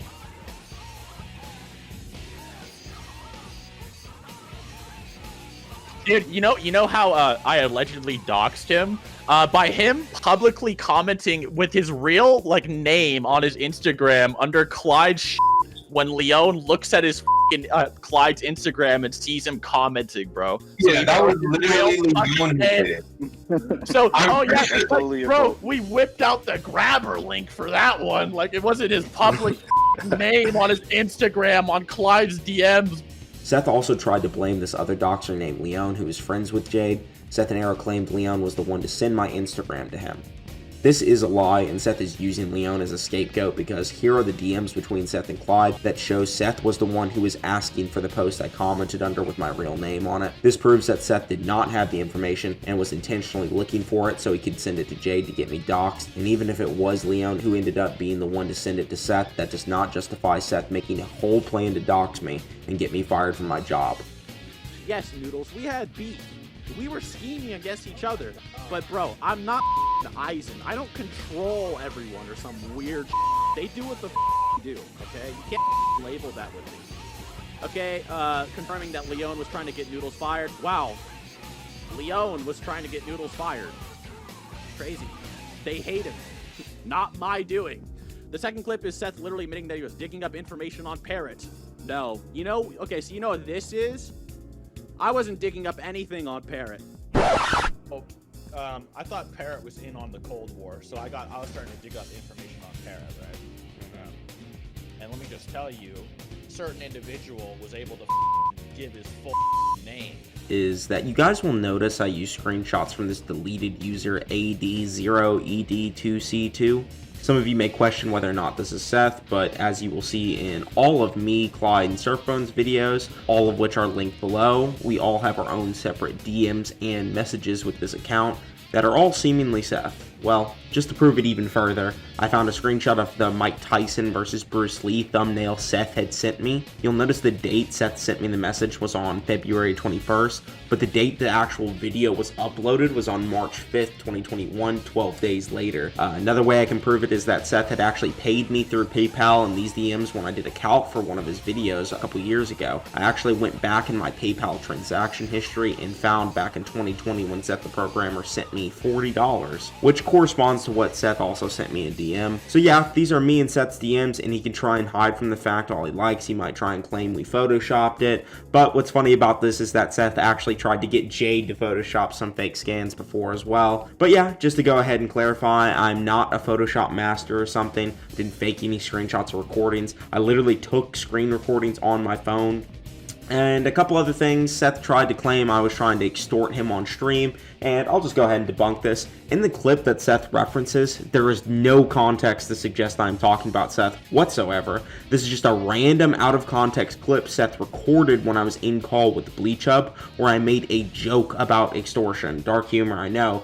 But it was about a guy named Jared, not Seth. You can hear it on recording, I say Jared. You never hear me say Seth in the whole clip, and Clyde also knows that entire accusation was BS, and he will defend me on it. Now maybe I should play some clips from Seth's response video. Maybe he debunks Noodles, right? Well, guess what? He skips over all of this in his video. So yes, this is 100% confirmation that Seth is lying to save his own ass. Once Seth realizes that he can't win and he's just making himself look like more and more of a liar, he just starts trying to discredit Noodles. Seth, did you call his work?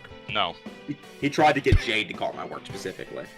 You can see in the screenshot. I So, sent but Chad, you pull made an that file up, Frank, allegation, he literally tried to Noodle, get Jay- Noodle, he sent me these screenshots. Noodle, you made an allegation that he called your work, but then he didn't. No, I'm saying that he got Jade to call. He was trying to get Jade to call my work. If you listen to the screenshot, he said, I told you, he lied to protect himself. You should still try to call those guys. That's what Seth is saying to the doxer. So he's not the one doing it, but by proxy of working through someone else, he is still doxing me. Okay, so Seth, you're someone with a large influence, right? You're telling someone to call Little Caesars or whatever and get his ass fired or whatnot. What do you have to say about that? I think Noodles was a racist. Maybe Noodles is a racist. Maybe he isn't. But you saying that doesn't debunk anything against you. This, and I like, projecting what the people in the chat are saying. But it was alleged that you stole $10,000 of your fans' money from a Patreon. Do you have any comment on that? Yeah. So I was gonna talk about that as well. The Patreon thing. I actually need to comment on this too, because he said it on my stream that the 1K or whatever that the stream or the Patreon made. I got all that information directly from him when he said that. So I had no idea of any more money that the Patreon made or anything like that. That was. Can I just say, like, this is like a crazy misinterpretation, because I didn't mean like 1K total. I meant like 1K a month. You know what I mean? Seth, it's not a misinterpretation. It's exactly what you said. Here's the clip from Clyde's video on you. I think the Patreon was only like 1K. Oh, fuck no. That's what I mean. The Patreon's only like 1K, bro. Like, you know what I mean? That's nothing. Yeah. He said, is Narcissist Ego canceled? If not, why is the Patreon page is gone? I already talked about this. What do you mean it's sus? I talked about this on stream 4 times. What the f are you talking about, sus, you dumbass motherfucker? Anyone that watches my stream would know I've already talked about canceling it. What? I literally made a Patreon post for a month straight saying it was. What? That's pretty sus, man. Shut the f up.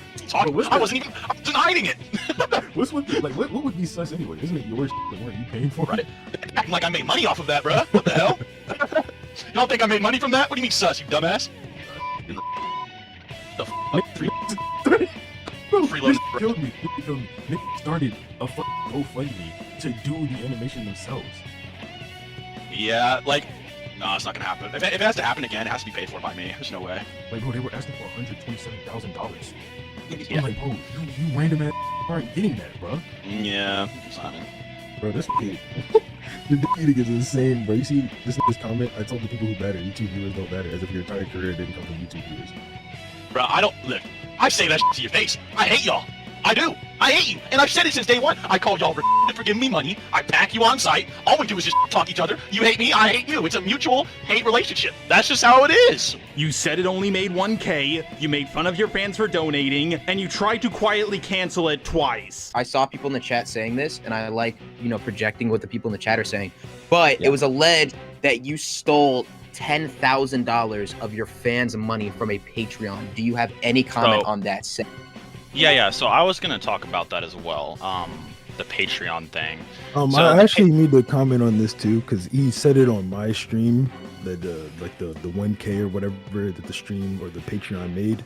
I got all that information directly from him when he said that. So I had no idea of any more money that the Patreon made or anything like that. That was. Can I just say, like, this is like a crazy misinterpretation, because I didn't mean like 1K total. I meant like 1K a month. You know what I mean? So that's, I hope that's like kind of like a basic misunderstanding. I never meant 1K, because obviously there are more than 10 people that gave me $100. I think I even said there was like 10 people. Yeah, but Seth, if the wait, if the project didn't go forward, why didn't you refund the fans? I just want to do one thing at a time. It's one thing at a time. So I was just clarifying that misunderstanding, which is I never meant it only made 1K. I meant 1K a month. As for the fan thing, it was due to me not taking accountability, but like what I mainly did is all the people that were big donators or hugely involved with it, I put them into a private stream, and then I showed them all the animation I had. I went over everything we were gonna do. Most of them seemed cool with it. They're kind of like turning on me now, like they want more. So I'm going to kind of like maybe recalculate my strategy with it a little bit. Why don't you just refund them? I don't want to sound like a PR guy or for myself or something. Wait. Why don't you refund them? That's what I'm getting to. That's what I'm getting to. Okay. I was gonna say, so when I was reflecting on it, and people are kind of getting mad on it now. They're like, nah, like just showing us what you made, not good enough. I wanted to like kind of reach out and be like, okay, maybe the move then is like, okay, you know, I know the original animator is still trying to get on it. Maybe I can even just fucking just pay for it. You know, just pay for the whole fucking thing, you know, or something. Or, you know, give them enough money every month to continue the project or whatever, you know, however I can. Because I don't have like a log of like everyone who gave like $1 or like $5 or something. You know? 1 second? So I'm trying to figure out how to like. Kind of seems weird for him not to hire another animator to finish the project, but at least he's refunding his fans, so that's pretty good in my book. Kind of seems weird for him to waste so much time and effort on a video he really wanted to upload and probably would have made money off of it, and that he deleted the Patreon so he doesn't know everyone to refund, but let's keep watching to see where this goes. These animations somewhere on the internet right now available for us to look at. There's a trailer. The actual like full one I gave the Patreon is that's private. Okay, so you did give the Patreon animation that was promised. That's why I'm just confused. Like the animation. Okay, so every month they would like every month, you know, whoever was like giving like $100 dono or whatever, we got them all to a server and like, hey, this isn't fair to you guys that you don't get to see everything that we made with your contribution or whatever or help. So here's everything we made, basically. Time out. Showed them, like, the master where we like compiled all the Time out. I got a donation from Snowman that says, Keemstar, I've been a Patreon since day one, and I have donated $1,000. The private Discord invites was never made upon the project being canceled. That's just a lie. Like, that's just blatantly a lie. Like, yeah, it must be a lie. I mean, after all, Seth seems like a generous individual who would somehow get every single one of his Patreon supporters into a call to watch something he's somewhat paid for himself, and he has no evidence to support this claim, and he never goes over it in his own video, so it must be true. But there's a way he can prove it. He just has to show the Patreon Discord. A lie. Like, we did make a Patreon Discord and showed everyone. That's just not true. Could you show us the Patreon Discord like right now? No, because it's on my old account. This is a new account. Oh, wow, he doesn't have the evidence? Pretty convenient. I mean, I don't know if Listen, so you're not even. I don't know if anyone even has it. Seth, you're not. No, I left the project entirely. But you didn't refund everybody? Well, that's what I'm saying. Like, I showed them all the animation we made and all that, and I was like, when people were like, "Oh, we're not good with that," I was thinking about like, how do I pay them back now? Like, so I was like, okay, maybe I should give them the money for the project or help, you know, to completion. We're not. So I'm trying to figure out a way. Seth the Programmer, you're not giving us any clear answers. No, the whole entire chat is fucking lost. This is one of Seth's tactics. He loves to confuse people and not give any real straight answers. It's a pretty good way to throw people off your trail, but for once, he is completely cornered. Do we want to give the head animator time to actually finish it? Or do you guys just want me to upload the uncompleted Bro, you're not even part of the project anymore. Why? Like you said, you left it. It's like on one side you're acting like you're in the process of. But they're calling me a scammer because I didn't like upload the animation. But I'm trying to be amicable to the animator that's trying to actually finish it, right? So like, it's like, do you guys just want me to upload the unfinished thing and then be like, I'm sorry, like we didn't have enough money and we were going through too much shit to finish it together because I'm not working with them anymore. So like, it's just not possible to be finished. Look, like, let me tell you something. Or hear me out now. Maybe you can hire a different animator to finish the project, and that animator wouldn't have quit if it wasn't for you. Clyde has a full recording of the guy on his channel. I'll link it down below, but here's a clip of it. So and you would put up with stuff like that all the time, where just on the drop of at the drop of a hat, he would just go off at you for no reason or accuse you of shit that you didn't even do. Yeah, one of the worst experiences for me. So, for context, when we first started working together, we worked together on his manga, and he stopped working with me because he thought I was stealing from him because he thought my rates were too high. Seth is the only one to blame for this not being out, but he has to put the blame on his animator, he has to put the blame on his Patreon supporters, and even if he wasn't at fault, he could still fix this by hiring another animator or refunding his fans. You have almost 1 million subscribers. You make thousands of dollars on YouTube. Refund the people. Yes. I would, right? So here's what I want to do, right? This is what I mean by refunding them. Okay, and that's why I said, because the main animator guy, like the main team, they're still working on it, right? So I was thinking, to make up for it, what if I just paid for the rest of it, or so that the project is delivered, but I don't have the Patreon to check who was a patron on the thing. That's why I don't know who gave me like $5, $20. I think we have a simple solution to this. Wait, so the animator still is on board, or is he referring to a different animator? I'm so confused. Is he contradicting himself, or is there something I missed? And of course, it's really convenient that he no longer has the Patreon to check who was a Patreon supporter of his. Okay, this might be the longest clip I play from the Keemstar stream, but it's very important, because this is the part when they show the document with all the screenshots and evidence against Seth. We need to go back to the #1 issue that chat wants to talk about, and that is these allegations, right? Because Seth has claimed that all this stuff is old stuff and it's not true and it's already been debunked, and we had no pushback. We have no one here to push back, so we brought Noodles back on. If everyone could be quiet, Noodles, represent the point of the allegations, please. So he's claiming all of these things are jokes, right? Every single allegation is a joke. That's already a stretch, because none of these statements even seem like a joke. There's no humor behind them. So that's already questionable. But in the satire allegation specifically, he was in her DM asking for nudes and asking to see her tits and shit like that, right?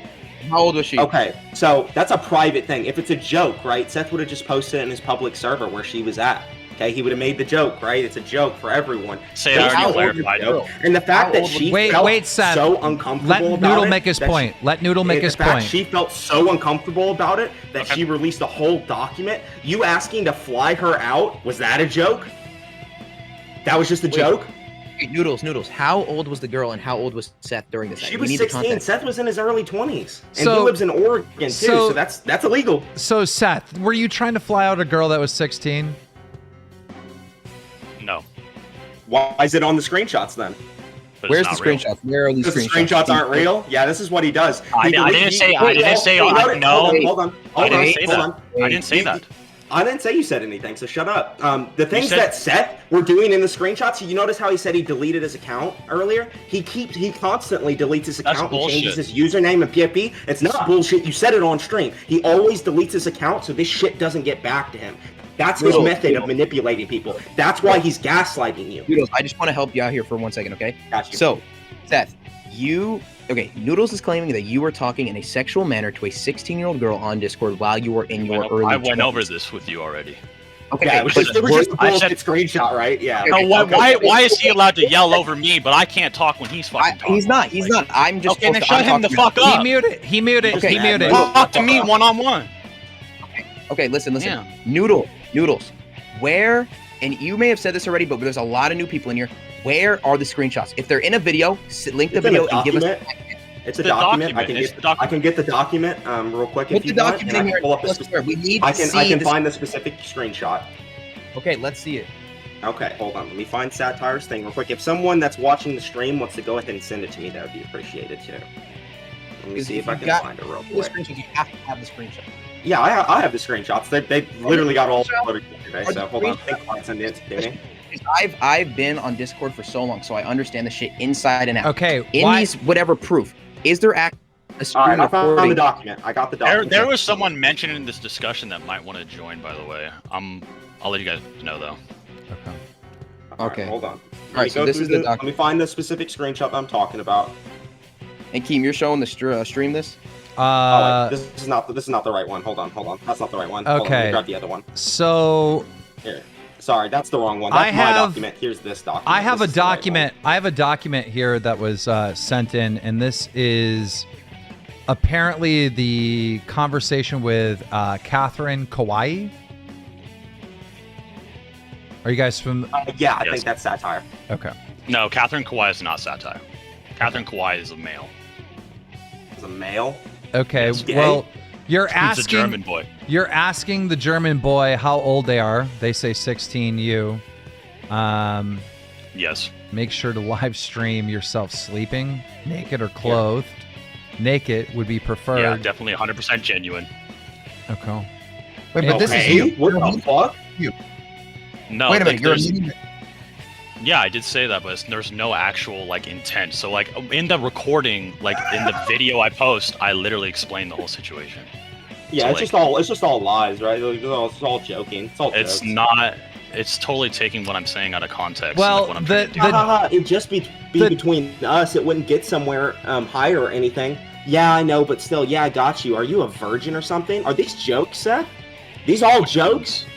The Which ones where you're ones? asking her if she's a fucking virgin? That's a joke? Hold on.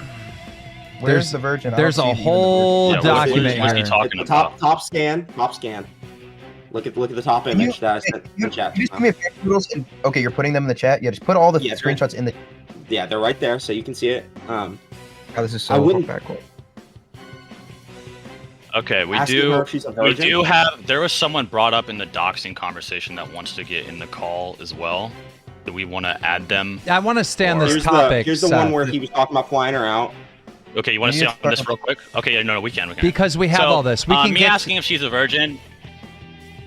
Just me so asking if she's a virgin. Yes, I do make fun of people for being virgins. Oh my god, Seth's counter arguments to this are just so terrible. Yeah, make fun of people for being virgins. Yeah, I'm totally being 100% genuine. This is why people compare EDP to Seth the Programmer, because he makes the exact same excuses he was making! based on all this shit behavior, are you fucking a danger to the kids that are in this fucking community, to the kids that are going onto the Discord, to the kids that are into the live I don't stream have a chats, Discord, to the so kids. I don't- Hold on, you No. did have a Discord. You did. Jesus Christ, earlier in this call, Seth brought up that he had a Discord, but now he's trying to deny it. Okay, so this next clip is about Seth making one of his fans apparently eat poop. I don't really have anything to say about it right now, but I'm playing the clip because it will be important later. Did you make All right, so one of Brad your Chamber- fans eat poo to be a moderator? Is that true? Oh, okay, and this is what I said last time, but we didn't make him, but he did, and because he did, we're like, God damn, give him a role, like, you know what I mean? So that's kind of how it went. I mean, to be fair, those are two completely different scenarios. Like, so you're claiming that you didn't say to him, eat poop to become a moderator, that he just did eat poop, and you're like, holy fuck, I respect you so much for eating shit that I'm gonna give you moderator. It was just so fucking crazy. Like I disagree. He did this crazy shit to become a moderator. Like I disagree. I think if he's going to mod go ahead. somebody for eating poop, even if they did it on their own free will, he's endorsing that type of behavior. That's fucked. That is so fucked, Seth. I know you can call fuck, but I felt like I was like, did he damn, do it he like, really in did it. front of you? Like, did he do it No, like on camera? And No, he didn't do it on before. camera. He did a video. Yeah, he was like playing like Shrek or some shit. It was really fucking weird. And like we had no. Like I saw like a brief glimpse of it, and the chat was just like, oh my god. It was like a call of like 100 people or something, and they're just like, he actually fucking did it, and like there was like a Do lot you of know, like, by the way, if this guy had any sort of mental issues?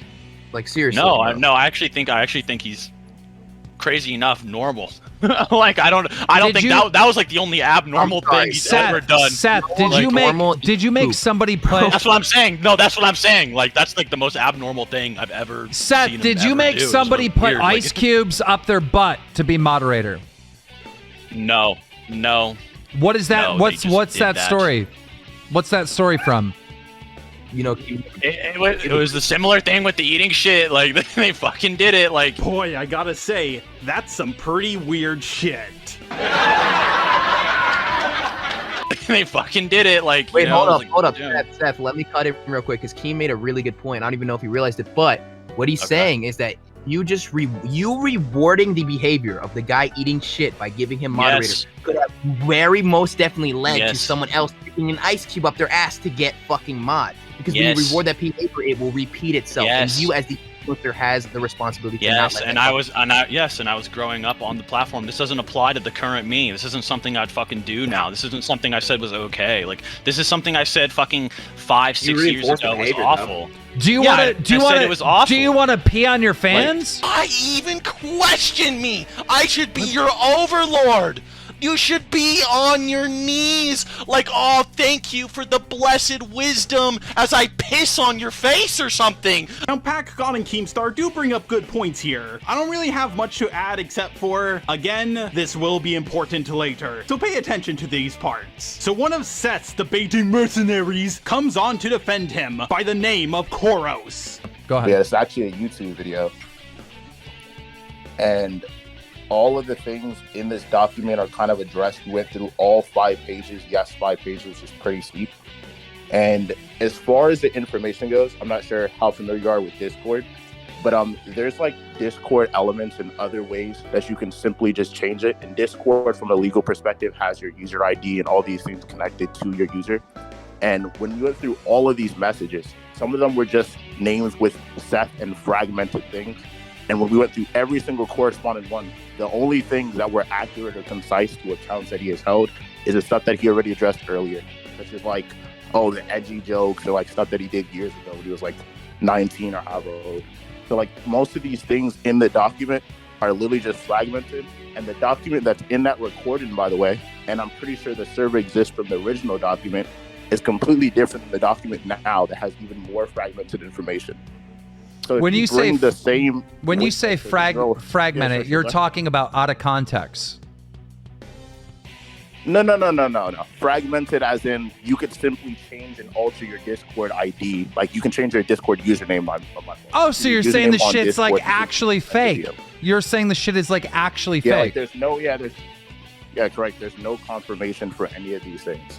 And that's obvious. It's obvious to Keemstar as well because most of, one second, I was in the middle of talking. No, you can't say I addressed it because I posted that same fucking video. You just Funny, I brought up that exact same point in my last video about Seth, and he got angry with me for making that video in the first place. But here's the thing, now that Noodles' video is out, we have confirmation that at least some of these screenshots are for sure from Seth himself. So an excuse that Seth might have possibly gotten from me, but I don't know for sure, has already been debunked, but he's still using it. Or it, like but anyway, let me finish my case. Yeah, you can have some decorum. All right. So, anyways, the same document is completely different now, and then the falsity for the document is it's inaccurate because we know that the same people that are producing this document are same people that have a willingness bias towards Seth, and they cannot prove from a legal standpoint or a Discord standpoint that this is actually him.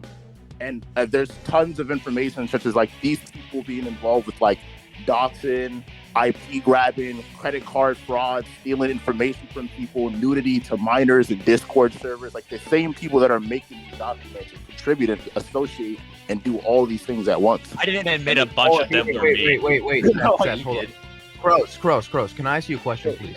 Sure, go ahead. Okay, that debunks none of the claims against Seth, but at least we get another based moment of PackGod calling out Seth on his bullshit. I understand, but the amount of fake screenshots that end up in like an exposed video are like fucking like, I don't know, maybe like 2%? Like it's very rare that fake stuff gets like presented. Fake screenshots.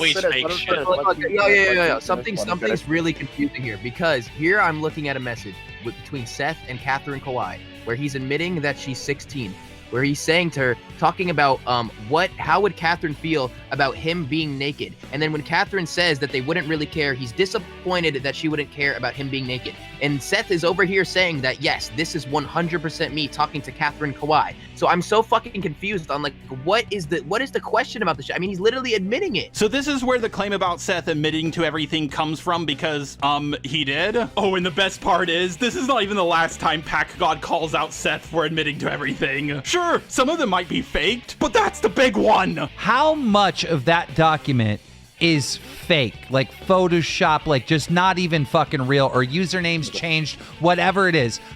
What is the percentage of that document that you think is fake? I can't give a percentage. It's too Take a guess. But I'm saying I think a large amount of it is because we've already addressed it. No, not a large amount. Not a large amount. Take a guess on how much of that is fake. 58 pages. Take a guess. Maybe like 90, 80. 90, 80. But yeah, like to to address what you said though, Keem, and I know like in most exposed cases, and I know you're not really familiar with like the Discord, at least debating community, or like how these people act in here.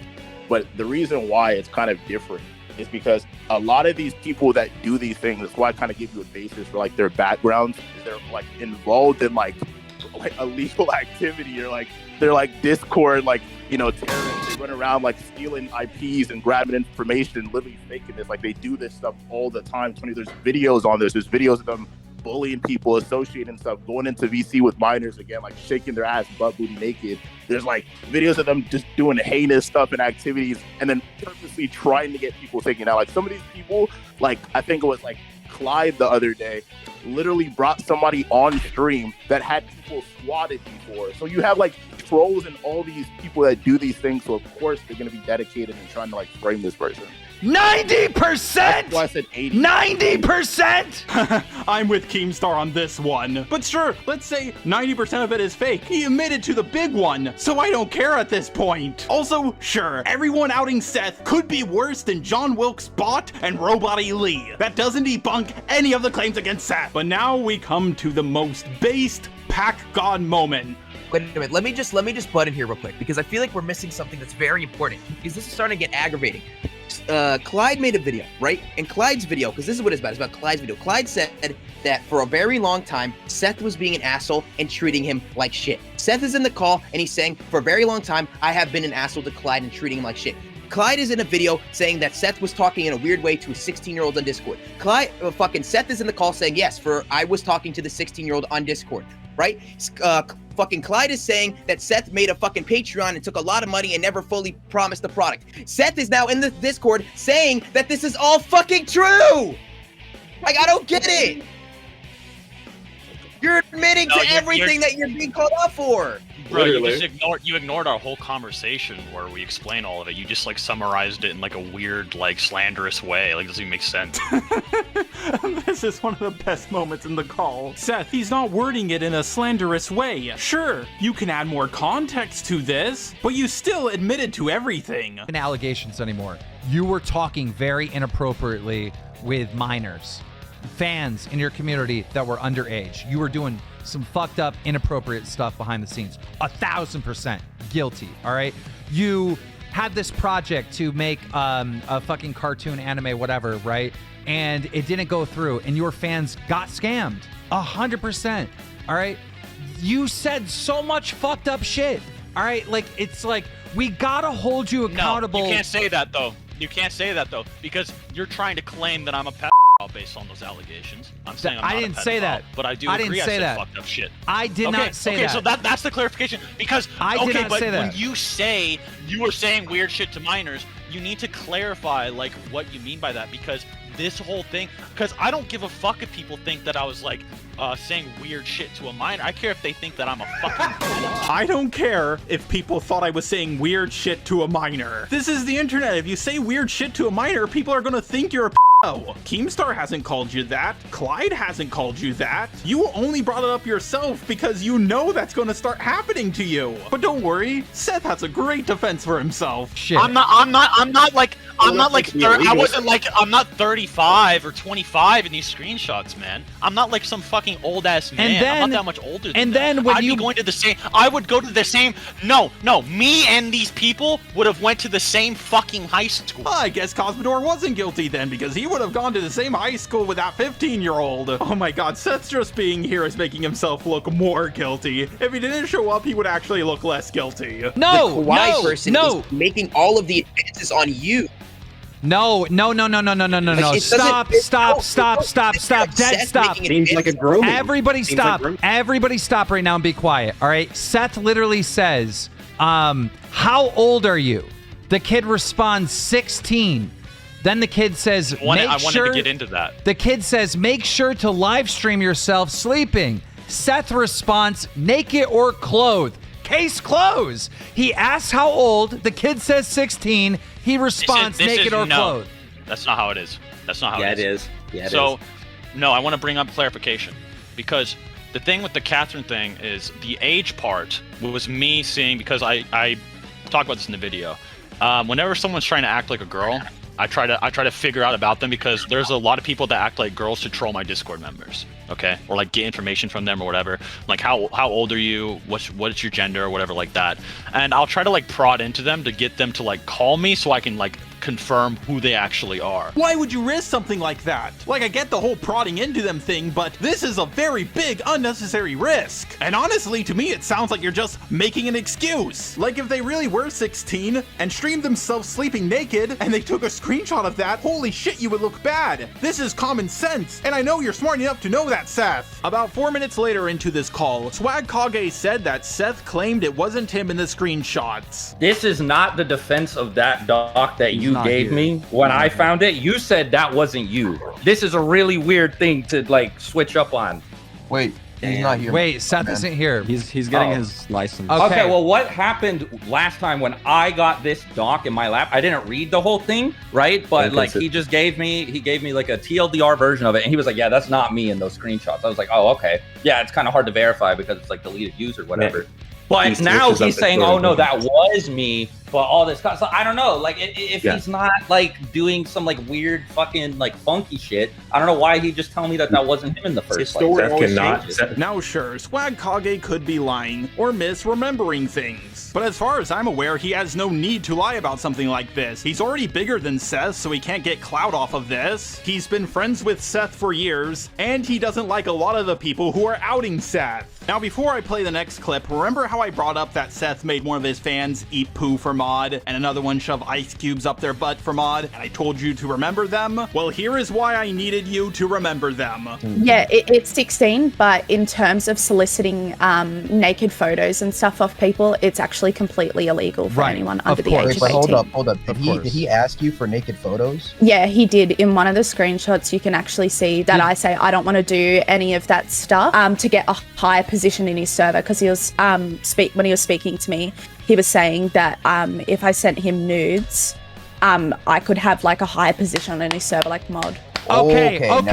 Where are these screenshots? Oh my god, this is some Harvey Weinstein shit. Now, once again, she could be making this up. Why would someone eat poop? Shove ice cubes up their butt? Which of these two scenarios sounds more realistic to you? Oh golly gee willikers, I really want to get a mod role in this Discord server, but how do I go about doing that? Oh, I know, I'll just randomly eat poop. Then he'll have to give me a mod role. Or, oh golly gee willikers, Seth, can I get a Discord mod role? Yeah, if you eat shit. Oh, I don't want to do that, but I really want the Discord mod role, so I'll do it. Like, we heard this same story 3 different times. They can't all be fake. Now, sure, making someone eat shit or shove ice cubes up their butt for a mod role is bad, but trying to get nudes from an underage girl to give her a mod role is way worse. But again, she could just be making this up. Maybe she heard the story about the guy eating poop and the guy shoving ice cubes up his butt just to get a mod role, and she decided to copy their story. So, let's see the evidence. Let me read these, okay? Satire says, I wouldn't want to send my body to someone who wasn't my partner and use my body to get higher up somewhere. So she's referring to getting higher up somewhere on the Discord server, right? You respond, ha ha ha, it's just between us. It wouldn't be to get somewhere higher or anything. Because me and Satire are trying to piss him off. Me and her are friends, so we're trying to like make bait for him. Like, I don't have these old ass. No! Wait a second. Listen to me. No. Because I didn't know this existed. Bro. This girl just said that she didn't want to send you nudes because she didn't feel comfortable. And your response to that would be, haha, it'd be just between us. Exactly! Bro, how are you gonna spin that, bro? No, fuck out of here with that bullshit, there's an error bro, you're fucking guilty, bro. You're guilty on that. It's an error. No, he has an error. He says he has a problem with the screenshot. Seth, you were not trying to set someone up by making yourself look like a No one's that stupid. This is you just making up a desperate excuse. You should have a screenshot of your DMs with her saying, hey, I'm gonna have a fake conversation with you so we can send it to this one guy to piss him off. You want to do that? Just in case she did backstab you. Do you know why? That's common knowledge. But that screenshot doesn't exist, not because you didn't make it, but because you are guilty. You're just trying to make a desperate excuse. And when you combine this with the guy eating poop and the guy shoving ice cubes up his butt, this is a common pattern of behavior. You make people do stuff so they get a mod federal. That's an absolute abuse of power. And also, is anyone even gullible enough to believe this whole, oh, we were trying to set this guy up story? And later on, Seth admitted to talking to grown women the exact same way. Sake too. Yeah, but what I'm getting at is that you have a history of doing this to people and genuinely seriously pursuing nudes and like sexual activity from them, and you also ask her to come down to your place. No, you ask to fly her out, bro. I don't want to talk about like the full context. But you're not going to deny that any of what I just said is true, are you? But that's a grown woman. Yeah, but it doesn't matter. You have a history of doing this with women, so why would we not believe this kid who's saying you did it to her too? No, when you've already admitted that your motivation with I never did that. I never did that. You said I did that for nudes was to piss off this other guy. It's totally consistent with your behavior in the past. That's not the same thing. Yeah, the only difference is that the second person is an adult. Now, I don't know about you guys, but if I was trying to get fake screenshots between this underage girl to piss a guy off, not that I would ever do that, but if I did, I wouldn't jokingly hit on them in the same way I would seriously hit on a grown woman. I would try to make myself sound way more creepy. What the fuck, Seth? We've already went here. Seth, and why the fuck would anyone still support you knowing if they donate money to like a project you're doing, you're not gonna, the first thing that's in your mind isn't just like, I'm gonna refund them. I don't want people to give me money. I don't want to get people to give me fucking money. That's why I shit talk them if they give me money. You know the whole pay-peg thing where I talk shit about people being stupid for giving me money on streams? I don't want anyone to give me money. I don't want that. Then why do you let them donate to you? Why do you even have the option? Bro, what is this? Because I never turned it off. Then turn it off or refund them. You could just look up a simple walkthrough. It would take you 5 minutes. And by the way, anytime anyone says, I don't want people to give me money, it's complete bullshit. Because guess who wants money? Everyone. Whew, oh boy, finally, we're done with the call between Keem and Seth. I just want to say I can understand the frustrations Clyde and the others might have had with Keem because he didn't, well, watch Clyde's video. But then again, Keem goes through a lot of dramas, pretty much one a day. And Clyde's video is really long, just as long as this one. But man, did Seth just go fuck everything up for himself. Now, I'm about to get into debunking Seth's video responding to the allegations against himself, but I would first like to go into a few quick things I missed. Firstly, you'll notice that Seth's newer videos do get a lot of dislikes under them, but you'll be having a very hard time finding any hate comments under them. And that's also why he temporarily unlisted his Kratos video. It's because he was deleting hate comments. You can only see the dislikes if you have a browser extension. So for those people who can't see the dislikes, and now they also can't see the hate comments because Seth deleted them, they wouldn't be able to know that Seth is getting hate right now. And that is just cowardly in my opinion. Now, while I am going over Seth's video responding to the allegations, I'm not going to go over his live stream, mainly because almost no one has seen it, and this video is already long enough as it is. The only thing I'm going to say about it is, Seth claimed that the call with Keemstar was a setup, and Pack God was against him and other stuff like that. Even though, as I shown earlier in this video, Pack God played devil's advocate for Seth so many times, and the chat was not happy with the behavior of Clyde and Noodles. Basically, things couldn't have gone more perfectly for Seth, and he still fucked everything up for himself. Again, this just further proves that unless you're on Seth's side, 100% he thinks you're plotting against him. Seth likes to take credit for things he hasn't done, such as his animated intro, not crediting his editors, and I always credit my editors. By the way, the person who made my animated intro is Antunes.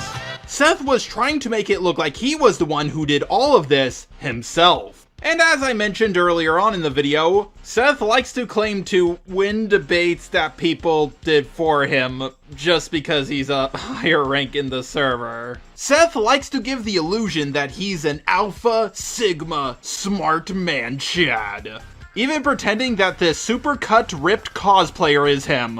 It's weird that he does it, but it makes sense. I fucking love the content of Isaac Arthur, and I do think he's a smart guy, but I know for a fact that he doesn't do all of his research himself, and he has a whole team of people helping him with his videos. This just adds more to Seth's manipulation. If he's this guy who's good at editing, a master debater, a guy who's super cut and animates his own shit, then how can any scrub stand a chance against him? I gotta admit, it's a pretty good strategy that did save him for a long time. Most people would be afraid of him, but just like with any illusionist in most games you have played, once you see past the illusion, you realize his bark is a lot more dangerous than his bite, and he's certainly bit off a lot more than he could chew. According to the Naruto YouTuber Swagkage's testimony, along with a few recorded calls he brought with him as evidence, Seth, just like that one really hot person you dated, that you thought you were too lucky to get with, until a few days into the relationship,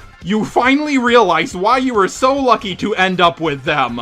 Seth claimed he was going to commit toaster and bath unless Swag defended him from the allegations. Apparently this is not the first time he has done this. This is something most people normally do when they are out of every option. And Seth has definitely used up all his options due to his own failure. Seth does not care about others' mental health, but he expects people to give a fuck about his, apparently. Are you starting to see why I compared him to that incredibly cute person you were in a relationship with now?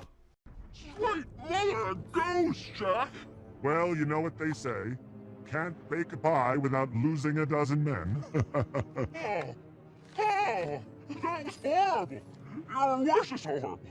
You're horrible!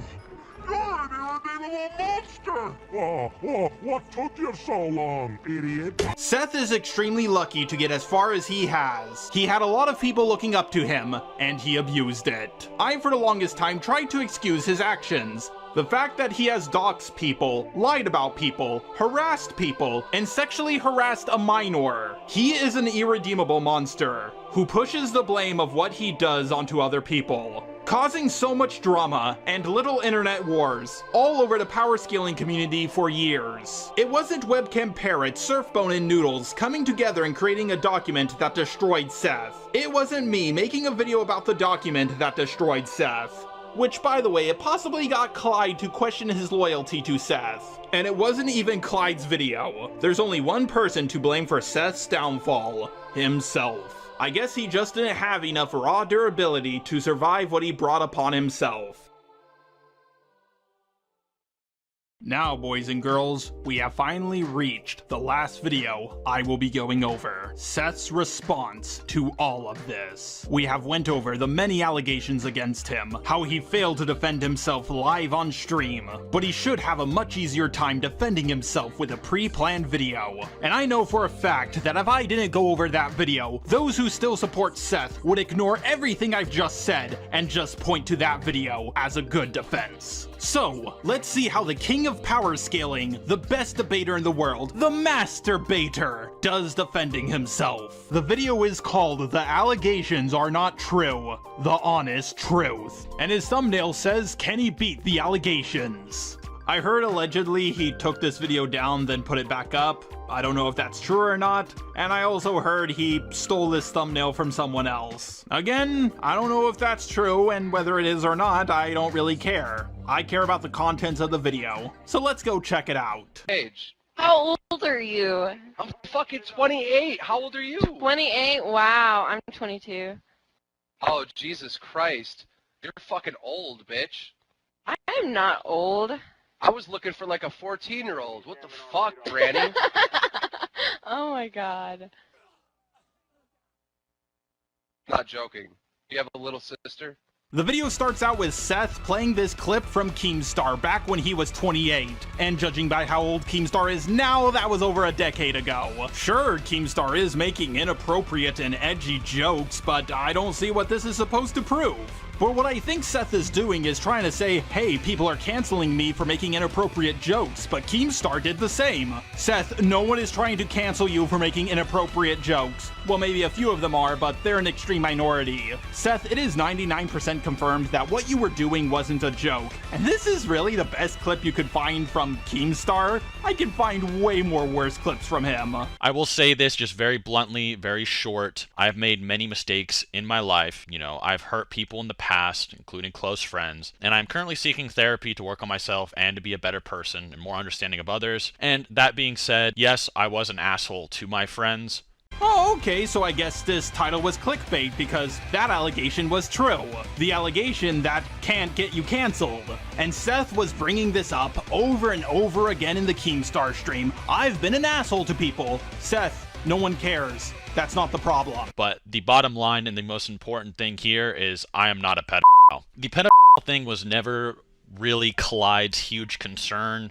Clyde defended me in the past about this, and so did many other YouTubers. And Clyde himself, he became a little bit confused by it because of admissions from a different person named Catherine Kawhi, who happened to be a boy, and Clyde always just assumed, well, Seth is not gay, so therefore he would never hit on a boy. And then when he heard about my sexuality possibly not being straight, he became a little bit confused. I will just say right now that Catherine Kawhi has already came out and said, no, I was not a victim of Seth. So with that out of the way, we're just going to get straight into satire. Whoa. Stop. Sorry if I'm being a little tinfoil hat conspiracy, but out of everything we've seen so far, Seth is a snake who is willing to lie. This screenshot doesn't prove anything. The person's name is blurred out, but apparently they want to conveniently keep their identity hidden. You know you can change your name on Discord, right? How do we know this is not one of Seth's alt accounts? And while it's certainly possible, it's pretty lucky for Seth that Catherine Kawhi reached out this fucking quickly, if at all. Almost from anyone else, I would believe this, but not from Seth with how much he lies. And keep in mind, remember that woman who Surfbone quote-unquote gave a hot Cosby to? He had a recording of her saying he didn't give her a hot Cosby. So, the situation with Surfbone, no, he's not a rapist. So, what happened was we both went to a camping trip and drank way too much, and it was a shitty situation. Don't get it twisted, but in no way is Surfbone responsible for what happened. I was the one who suggested it. He was in no way the initiator there. So yeah, we've talked it out and everything's okay. So it's really no one else's business to get involved here. And people still said, oh, he just hired someone, or that's not her, it doesn't prove anything. But I want to make it clear, I'm not saying this proves that Seth is guilty. I'm just saying it doesn't prove his innocence. But he does have a recording with Catherine Kawhi, so let's listen to it. Maybe it proves his innocence. But then according to some people, something like this wouldn't have proved Surfbone innocence, so I just hope those people stay consistent. It seems that, from what you just told me, that it was kind of like an unspoken thing that everyone's just kind of trolling each other and trying to make each other uncomfortable.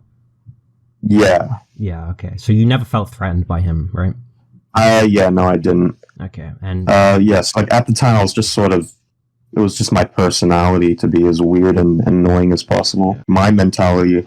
Okay, that's a very nice clip of an interview that you, didn't link. I mean, for all we know, this clip could be out of context. And also, just going off of the clip, it doesn't really prove your innocence. Whether they feel like a victim or not, it doesn't matter. Whether everyone was trolling or not, it doesn't matter. And whether they were trying to be annoying or not, it doesn't matter. You telling a 16-year-old that if they streamed themselves sleeping, being naked would be preferred. That's what matters. Also, the audio clip ends with them calling you sus.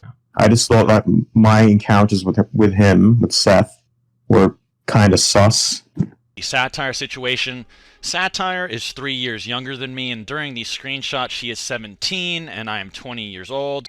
He used to say things like that in private calls as well, like with his highest of admins as well up there. They would just sit in calls and he would sit there and say things like that.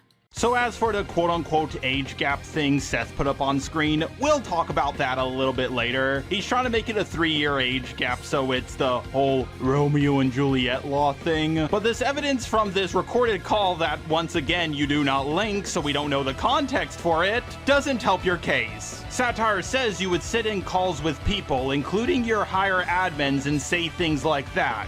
Okay, things like what? She could be referring to almost anything. This is clearly out of context. As for the text you put up on screen, Satire admitted she was involved in private calls where we made jokes. No, she said you would talk like that in private calls with your higher admins. She never said she was involved.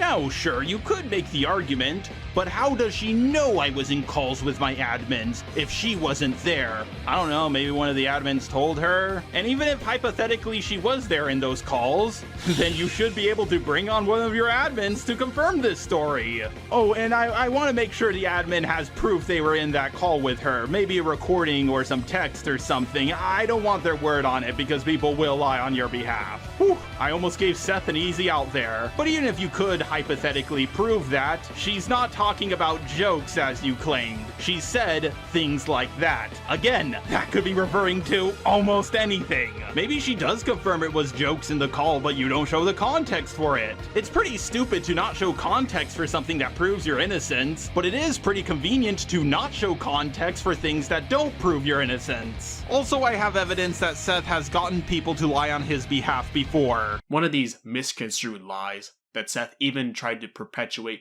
towards Noodles is how his quote-unquote original intent to record me was because Jade, who was a 13-year-old at the time, supposedly thought my story was creepy. But turns out that was a lie that Seth had told Jade to make up. You know what I mean? Yeah. And I feel dumb as a 16-year-old, like, not recognizing those things now. You know, at 22, I can sit there and say, what was I thinking? But yeah. She says she was 16 at the time, and now she's saying she's 22. Seth, you do know that she could have been 16, you could have been 20, and then later she could be 22 and you could be 25, right? I'm a December baby. Other people are born at the start of the year, and some are even born in the middle. So once again, this evidence doesn't prove your claim. Like, Seth, did you go to the Prismate Luke school of showing evidence that don't support your claim or something? I'll be going into what Seth's age is later on in this video. But for now, I'll ask this question. Seth, when did this recording take place? Because according to screenshots you show in your very own video, you messaging her happened in May 16th, 2017. The Keemstar stream you were in happened in February 1st, 2023. That's 2,087 days later. That's a time period of over 5.5 years. According to yourself, you're 25 something, so the possibility of you being 20 back then is much higher than you being 19 back then. So if this call happened 3 years later, you might have a point, but this call could have happened 4 years later. I'm power scaling your proof against these allegations, and let me tell you, this isn't even wall level.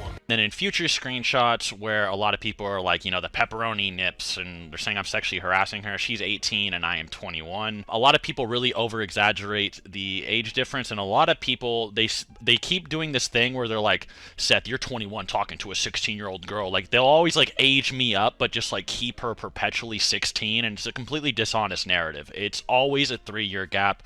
She was born in 2000. Seth, you know that's a nitpick at best. He's doing that thing everyone does when they get canceled. He's arguing against the faceless mob. That way he can pick and choose the weakest arguments against him. Also, it's very suspicious that Seth is not putting any evidence on screen to prove his point. And again, it's not always a 3-year age gap, because Seth could age a year, then she could age a year later. Because there are 12 months in a year. Not everybody ages a year on the exact same day.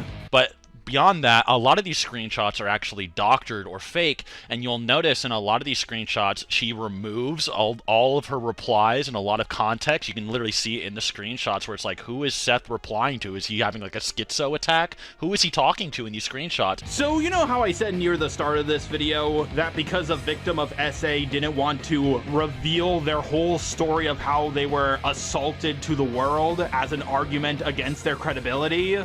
Yeah, this is what I was talking about. Satire on Keemstar's stream explained why she moved a few of the messages between her and Seth. It's because she was explaining her experience being assaulted. And she, just like pretty much everyone else, didn't want that in the doc for the world to see. Again, she explained this on stream, but Seth is either A, hoping that he can convince the people who haven't watched the stream by using an argument that was already debunked, or B, he didn't watch Keemstar's full stream so he doesn't know the argument she made, which is pretty stupid. Seth will do more research into fucking power scaling than some serious allegations against himself. Now, personally, I think it's the former. I believe Seth made an argument against the doc, people explained why that argument doesn't work, and then he just repeated the same argument again. But let's read the messages we do have between Seth the Programmer and Satire, and you tell me if she's removing her story about how she was assaulted, or they're making a plan to create fake screenshots to piss this one guy off. Yeah, I got you. Are you a virgin or something? Just curious. Ah, okay.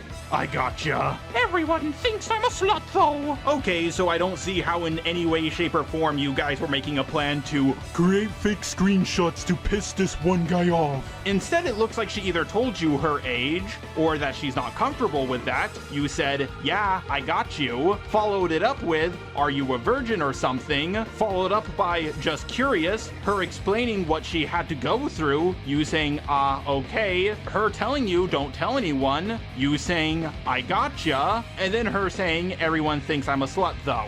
Again, I could be wrong, but this story does seem to add up. It's because she removed all the context, which originally the context is that, at least for the original one, was that me and her would get into these private calls with like admins and stuff like that, which she admits on Clyde's stream, and we'd do it to sort of poke fun at another member in our server who actually had a crush on her, so me and her would make screenshot bait and then send it to him. So there was no actual intent at soliciting anything. There's not like, oh, you know, I was just joking, bro. It's not even that. There's not even an attempt to solicit anything from anyone. Okay, Seth, I have a legitimate question. What gave you the brilliant idea to put white text on a white background? Now I see why you have to hire editors. Like, does Seth not check his own videos after he edits them? Seth has been on YouTube for like, how many years? How could he have made such a basic mistake? I've already debunked most of what Seth has said here, so I don't have to repeat myself, but let's read the screenshots that Seth put up on screen. Seth betrayed me and stole my thoughterry. Now I must take the warrior's revenge and prove I am the alpha male. I got sick of satire though. Rip. Nate X Satire. Oh my god, you guys. Do you know what this proves? Absolutely nothing! Literally, all this is Seth pointing and saying, yeah, this was the guy we were trying to piss off, and that's it! So I'm going to be skipping a large section of Seth's video because he has this interview with this guy who supposedly helped with the doc against him at first, but later turned against everyone else and joined Seth. Apparently this long-ass interview is supposed to prove something, but it goes on for like 14 minutes and the audio quality is terrible. Congratulations, Seth, you got someone on your side. You want a cookie? After playing the long interview with that guy, he goes on to say this somehow proves that Satire is always lying and making stuff up, even though it's just someone's testimony. There was literally no evidence on screen. Then he plays the testimony from Chuck, saying that the three-way stuff didn't involve Satire. Even though this is not evidence, this is just someone's testimony, and they could have been referring to a different three-way situation. You know that, right? I just want to make it clear that I'm not saying this proves that Seth is guilty. I'm just saying it doesn't prove that he's innocent. Seth goes on to talk about this one guy who's against him named Tryharder, saying that Tryharder is a doxer, swatter, crypto thief, and all this other stuff. For some reason, he puts up this screenshot from Discord which shows the guy's prices for his services, but suspiciously, their Discord name is blurred out. He then plays a long audio clip which is supposedly Tryharder trying to get someone swatted. Now, I don't know if this person really is Tryharder. Maybe they are, maybe they aren't. I pretty much know nothing about them, but let's just assume that this really is Tryharder and they're this evil, awful person and they're also against Seth, and the people who are against Seth are working with this person, okay? It doesn't prove that Seth is innocent. You know, even then, it's like, I don't think I'm sexually harassing her, right? It's like, think about it this way. If you're talking to some dude or some, like, high schooler in, like, a Call of Duty lobby and you're like, you have a micro cock, you dork, are you gonna say I was sexually harassing him? It just seems really disingenuous and kind of evil because people actually do experience, like, serious sexual harassment, or, you know, they actually get sexually assaulted by, you know, parents or, you know, bullies or whoever. And then so just saying like these like empty insults are sexual harassment is extremely loaded and disingenuous. So because I actually don't agree at all with people saying that this is sexual harassment just to like blatantly just like randomly talk shit with no real meaning or context. Okay, Seth, I do somewhat agree with you, except for the fact that you asked this person for nudes. It's very suspicious that you left that part out, and I think that's what people are angry at you for. Also, on Keemstar stream, didn't you yell at the chat that to call you a sexual harasser. It seems like you're walking back on that now. I did not take the Keemstar stream very seriously, and neither did Clyde. Clyde realized that Keemstar was just trying to take two friends that were having a hard time and pit them against each other for entertainment. I'm pretty sure the dude is actually a type of sociopath. Keemstar has actually been known to make false accusations on people in very similar situations, which is why I was very uncomfortable being on the stream and why I kind of just took the piss and just kind of like played it up for entertainment and really didn't take anything seriously. If you want to find out more about his history with that, you can see him ruining a man's life named RS Glory and Gold. Oh god, yes, finally, Seth is talking about Keemstar, someone I actually know a lot about. So Seth is talking about this RuneScape YouTuber who Keemstar mistook for another child predator who was recently let out of prison, and the exact day he uploaded that video, he took it down and issued an apology to the guy. A few years later, the guy did forgive Keemstar, but then later when H3 and Keemstar started beefing on YouTube, H3 reached out to the old RuneScape YouTuber, and the guy started bringing up his beef with Keemstar once again, acting like it was never resolved. April 30th, 2019, on Glory and Gold's YouTube channel. The name in chat is Keemstar is a bad person. Says, yo, what's up? Look, I just want to, go on record as saying, I don't think Keemstar is a bad person. I'm not mad at Keemstar. Shit happens in life. People make mistakes. And the best thing for everybody to do is just move on and forget about it, okay? Keemstar. Except for when Ethan Klein reaches out to you and says that he's doing a whole exposed video a month ago, tells you, hey, I'm doing a whole exposed video on Keemstar. Then all of a sudden you start making some posts that I am a bad person. Bo Black did a pretty good video series about this if you want more info. Don't get me wrong, personally, I think what Keemstar did was absolutely horrible. But he did take responsibility for it, and the old RuneScape YouTuber has been milking the hell out of this drama for clout. Oh yeah, and one more thing. This happened 7 years ago. God damn it, get over it. By falsely accusing him of being a and just straight up ruining his life and watching him cry on stream and all kinds of things. And Clyde and I both really did not feel comfortable there. I'm actually surprised people like Swag even showed up on that dude's stream, because he's literally a monster that still has a platform. Like, he is so unaware when it comes to mental health and disorders. You can see him making fun of people that are on antidepressants and really not understanding the gravity of mental health, because he doesn't have empathy for other people. He doesn't know how to feel it. I actually believe he is a type of sociopath. Yeah, Seth is making a lot of this up, and he's leaving out some very important details, like this being 7 years ago and Keemstar apologizing for it pretty fucking quickly. But this is one of Seth's favorite things to say about people. This person's a sociopath, and that person, and this person. Anyone who's against Seth is a sociopath. It's like his favorite insult to use. Personally, I think it's projection. He was just trying to make beef between two friends for entertainment. He clearly wasn't trying to get to the bottom of all of this. I'm surprised people like Swag and Clyde actually showed up to that monster stream. Why would you be surprised by that? I mean, they've worked with monsters before. That being you. And Seth, stop acting like you're super pro mental health. I've seen what you've done to Clyde and to other people. But why is he bringing up mental health in regards to Keemstar in the first place? Well, of course, he's gonna get into the Etika stuff.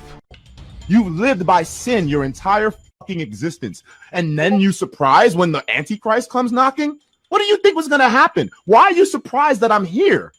You knew this was coming. Well, some of those people are saying that they were reaching out to you trying to help you because they thought you were in danger today, and then they got blocked.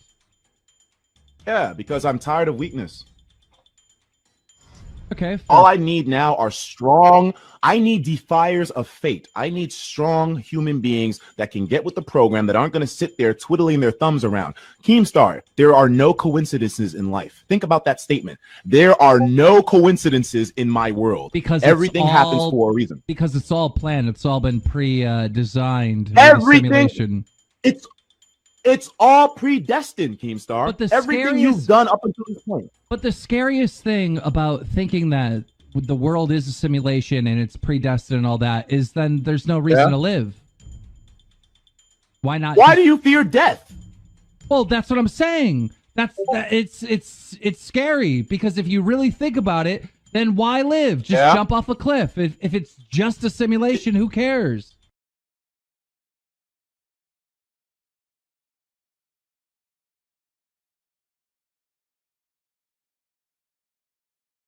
Oh my god, I know what Seth did. He watched some of Ethan's videos on Keemstar to do research on the guy. Imagine using H3H3 as a credible source of information. So if you just look up on YouTube Keemstar and Etika, you'll find plenty of videos that explain this situation in much greater detail and how H3H3 twisted it.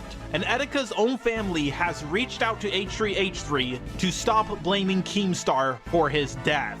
Like, the idea that Etika offed himself because of Keemstar is just so fucking stupid. Imagine using the death of someone to gain internet points against someone you don't like. That's just so sick. Yeah, she reached out to Ethan and not Seth, but I'm pretty sure she's referring to everyone spreading around this false information. Etika was a friend of Keemstar. He wouldn't want this. And sure, maybe Seth wasn't aware of this. Well, now I made him aware, so edit it out of your video. I'm not joking, and many other people will agree, and this is why he's not very liked, and I don't like that he's seen as this, like, grand judge of internet beef. He determines who's like evil and good. Dude, he shouldn't even have a platform. He shouldn't even be here. He's sitting here with a girlfriend younger than my alleged victim while he's over twice my age. You can just tell he doesn't have any personal integrity, and he's the type of the dude that's like, legality is right. Like, you know, and I don't want to go too far into that, but he is just not a good person, and I don't really care what he has to say about me. And I honestly think you guys should not care either. He shouldn't even have a platform. Funny that you only said he shouldn't have a platform after he went against you. And by the way, Seth, much better men than you have tried to take Keemstar down. And you saying he's a legality equals right kind of guy is a nothing burger statement. You have no evidence to back up your claim. And yeah, Keemstar's girlfriend is younger than your alleged victim is now. But he didn't ask for nudes from her when she was 16. Like, I love how mad people are about Keemstar dating a girl half his age. I honestly think it's jealousy. Yeah, notice that he always says, I was just a 26-year-old child, whenever someone brings up something, the N-word. Keem, your girlfriend, you met her when she was like, what, 20? 19? She's like, what, 20? Is she a child? Do you think you're dating a child? That's what I mean, right? Like, there's just clearly no personal integrity. And back during a lot of these screenshots and things he's judging, I was like 19 or 20 as well. You know, where's the consistency? Wow, Seth, did you eat the fruit of gum gum? Because you really stretched to make that point. I think he started dating her when she was 20, whether she was 19 or 20, doesn't matter, she's a legal adult. And I'm pretty sure when he says, I was a 26-year-old child, it's a meme based off how people call his girlfriend a 20-year-old child. You know, where's the consistency? Like, you know, the bias and just the clear drama, you know, drama gremlin, like, activity is just so apparent. He's just not honest, and I really just don't want to associate anymore with that situation. He said the N-word over a decade ago. You asked a 16-year-old for nudes. I will work with you guys if you want to refund the Naruto vs. Ichigo Patreon. I think I have a good estimate of how much it made, but I will have to talk to Omar in private to kind of sort those details out. If you are interested, I can do that. And if you're interested in me doing any animation direction, as I said in the previous recording, I do have a lot of ideas for that. I can also provide animation direction and some art correction as needed and some ideas, and still refrain from being in the full project release, which could be on Omar's unique channel or on Clyde's channel or wherever it goes. Wow, Seth, you're finally gonna refund the fans or try to finish the animation? Dude, that's pretty cool of you. And I'm 100% sure you're not doing this now that you finally got called out. Really hope you actually follow through on it. The other person who was on the stream was Pat God. I will just say this straight up. I feel very uncomfortable with him being there because he's literally just a random guy from Discord who just insults people. Like, that's his whole thing. His name is Pack God. Like, packing is just mindlessly insulting people, which makes it very ironic that he doesn't understand when I'm also just insulting people. Allegedly, and I heard this before I actually got on there, and before I got on it again, he apparently roasted a person named Sneeko or packed him one time, and then they kept in contact before, and then they talked before. And Sneeko is in support of a movie called Cuties, and I'll just let someone else say it. Care what his opinion is of me because it's coming from a man who likes cuties. So why the fuck would it matter if he thinks I'm a bitch or anything like that? It legitimately couldn't mean less coming from a guy who openly defends a softcore child production. Okay, if I ever wanted to get canceled, this is the video. Oh no, there's a rumor that Pat God is still in contact with a guy who defended the movie Cuties. Get real, Seth. Stop stretching to make points. Jesus, you should really join the Fantastic Four. One last thing that needs to be addressed from the Keemstar stream is, you know, Swagkage versus me. Where he kind of came on, you know, he was like, Seth, you liar, you rat, you told me this, and Six was telling me you said that, and, you know, etc. And I was like, Swag, you know, this video right here, I literally say it, you know, years ago, you were a part of this. I just said I was going to drink water. You know how fucking bad this is? The reason you didn't try to defend this shit to me before is because you know how crazy it sounds. Instead, you just said that the person in the screenshots wasn't you. And the reason I'm trying to add people into call is because you want to maintain this he said, she said fucking narrative instead of having Six, someone who you have co-hosted videos with for like, what, 2 fucking years now, who people take seriously, and Troy, somebody who Six also takes seriously, who Six and I can both vouch for, who we know come in here and say that you were telling people that that wasn't you in those Go to fucking 1 minute and 20 that seconds. you have been. Yeah, sure. So when the doc originally came out, the 50 or so pages with the evidence or whatever, and Seth telling me, you know, it's all a troll. Some of these screenshots aren't me. Some of them are doctored. Regardless of if they are doctored or not, I believed him.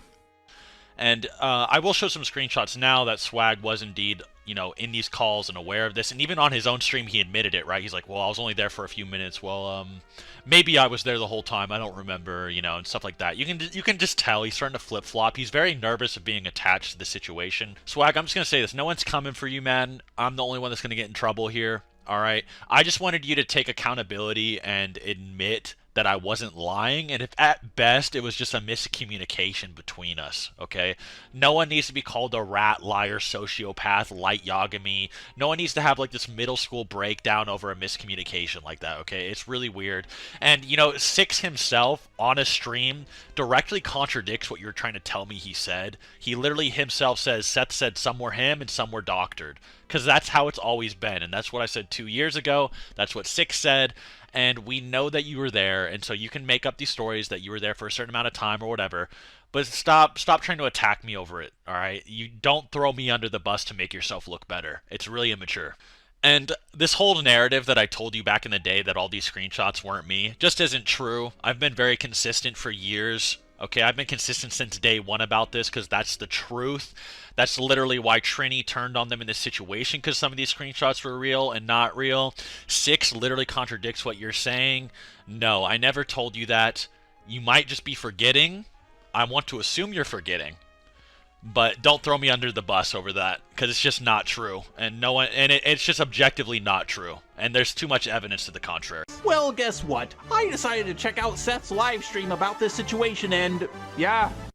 So, funny thing is, I actually had to re-record this part of the video because I actually believe Seth here, but after doing some more digging, I found out that he even lied about this. I thought I could at least give Seth 1 point for debunking one allegation against himself. And that's why I'm making this video, because even someone like me, who has watched the Keemstar stream 4 times, Seth's video 3 times, Clyde's video 3 times, Noodles' video 2 times, and plenty of other videos several times over, even I can sometimes fall for Seth's bullshit. Now we're gonna start off by going through the audio clip of Six because, again, it's out of context. And it's from a video that, once again, Seth didn't link. You can find the video on the channel Six Highlights, and the video is titled Six Addressing the New Seth the Programmer Update. So when the doc originally came out, the 50 or so pages with the evidence or whatever, and Seth telling me, you know, it's all a troll. Some of these screenshots aren't me, some of them are doctored. Regardless of if they are doctored or not, I believed him because he's telling me, you know, these people are just kind of out to get me. And to my perspective, the nigga had done absolutely nothing at that time except help me. And then my friends are telling me, you know, he's a good guy. I had no reason to believe that Seth was the nigga they were pointing him out to be. Six believed you at the time because you were his friend, and other people were vouching for you. And yes, Six was on the live stream with you, going through the document, which is a video you at the very least linked for once. And yes, in that video you said, a few of these screenshots aren't me, a few of them are doctored, a few of them you're just trolling and shit. And yes, Swag was there for a few minutes on that live stream then left, but you could have told Swag that wasn't you in the screenshots at an earlier date. Now granted, Swag doesn't have evidence, but your evidence doesn't really help your case. I really love it when Seth said, it's objectively not true and there's just too much evidence to the contrary. Shut the fuck up, bro. Also, you could have told Swag some of the screenshots weren't you, and that's what he was referring to, not the entire doc as a whole. Also, if you read the screenshots, you can see that they're actually mentioning me, so yeah, I made it into a Seth video. Now again, I'm not saying that Seth is lying here, and he did say in the live stream that some of the screenshots were him, and Swag could totally be misremembering things. But Seth's evidence doesn't really prove his claim. And here's what Swagkage had to say about this whole mess on his live stream. I mean, at first it was just pleasant, but then like he immediately like pressed me out over the thing that I said on the Keem stream where he tried to say that I was a liar. I don't know how many of you guys listened to it, but it was when I said that the explanation that he was giving to Pat God and Keem about him talking to the underage girl wasn't the same explanation he gave me. When I first heard about this, he told me that the person in the screenshots wasn't him, and he was like, yeah, you were lying because... So, the reason for the confusion is because he did this stream where he had this like Discord stage, and he went over a bunch of the allegations from the same doc that Pac and Keem got their hands on. And there were a bunch of people on the stage and a bunch of people not on the stage. Now, I wasn't there for the majority of the stream, but I joined the Discord call for like 5 minutes to listen. I told Seth, hey, throw me up on the Discord stage there. He didn't respond. The only reason I really wanted to be involved was just because, you know, I was like, I kind of want attention, you know, something exciting is going on. Like, let me get involved, but then I left, right? And I was trying to tell him that on the Keem stream. I was just like, because at first I didn't remember everything that had happened, and I was going through the whole video, right? And I was just like, yeah, I don't see myself. You keep saying I'm in this video, but I don't see it.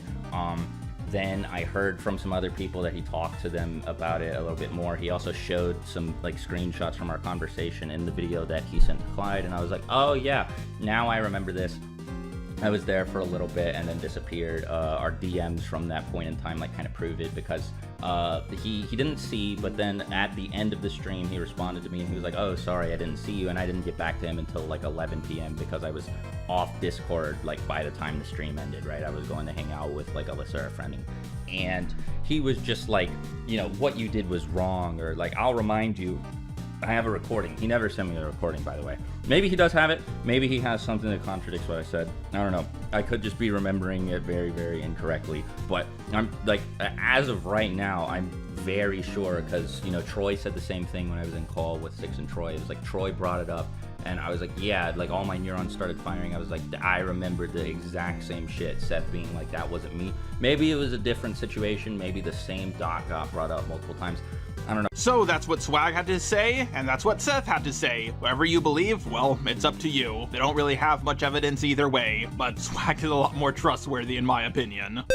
Seth goes on to defend his debating reputation and like, bro, this is not the video for that, no one cares. He says he does give credit to his workers, even though he didn't give credit to the guy who animated Naruto versus Ichigo, and I think it's very important to give credit to that guy. There's not really more I can say about this video except for the fact that Seth didn't go over like 90% of the allegations against him. Most of this video is just, hey, here's a testimony from someone, and this person is bad as well. I do love it when a horrible YouTuber gets exposed, whether it be Daft, Creepshow, or Seth the Programmer, and instead of apologizing, they just keep pointing the finger at everybody else. Oh, there's one more thing about the Seth video. I almost forgot to mention this. Out of every example I have of Seth's lying and manipulation, I think this is the big smoking gun. It was when he lied about Swag, saying he wasn't trying to manipulate him by saying he was going to commit toaster in bath, and then say that he really did go to a psych ward and has the proof for it, as if it contradicts Swag's story when it really doesn't. First, let's check out Seth's video, and then we'll check out Swag's video. The last thing I want to really mention is just more so,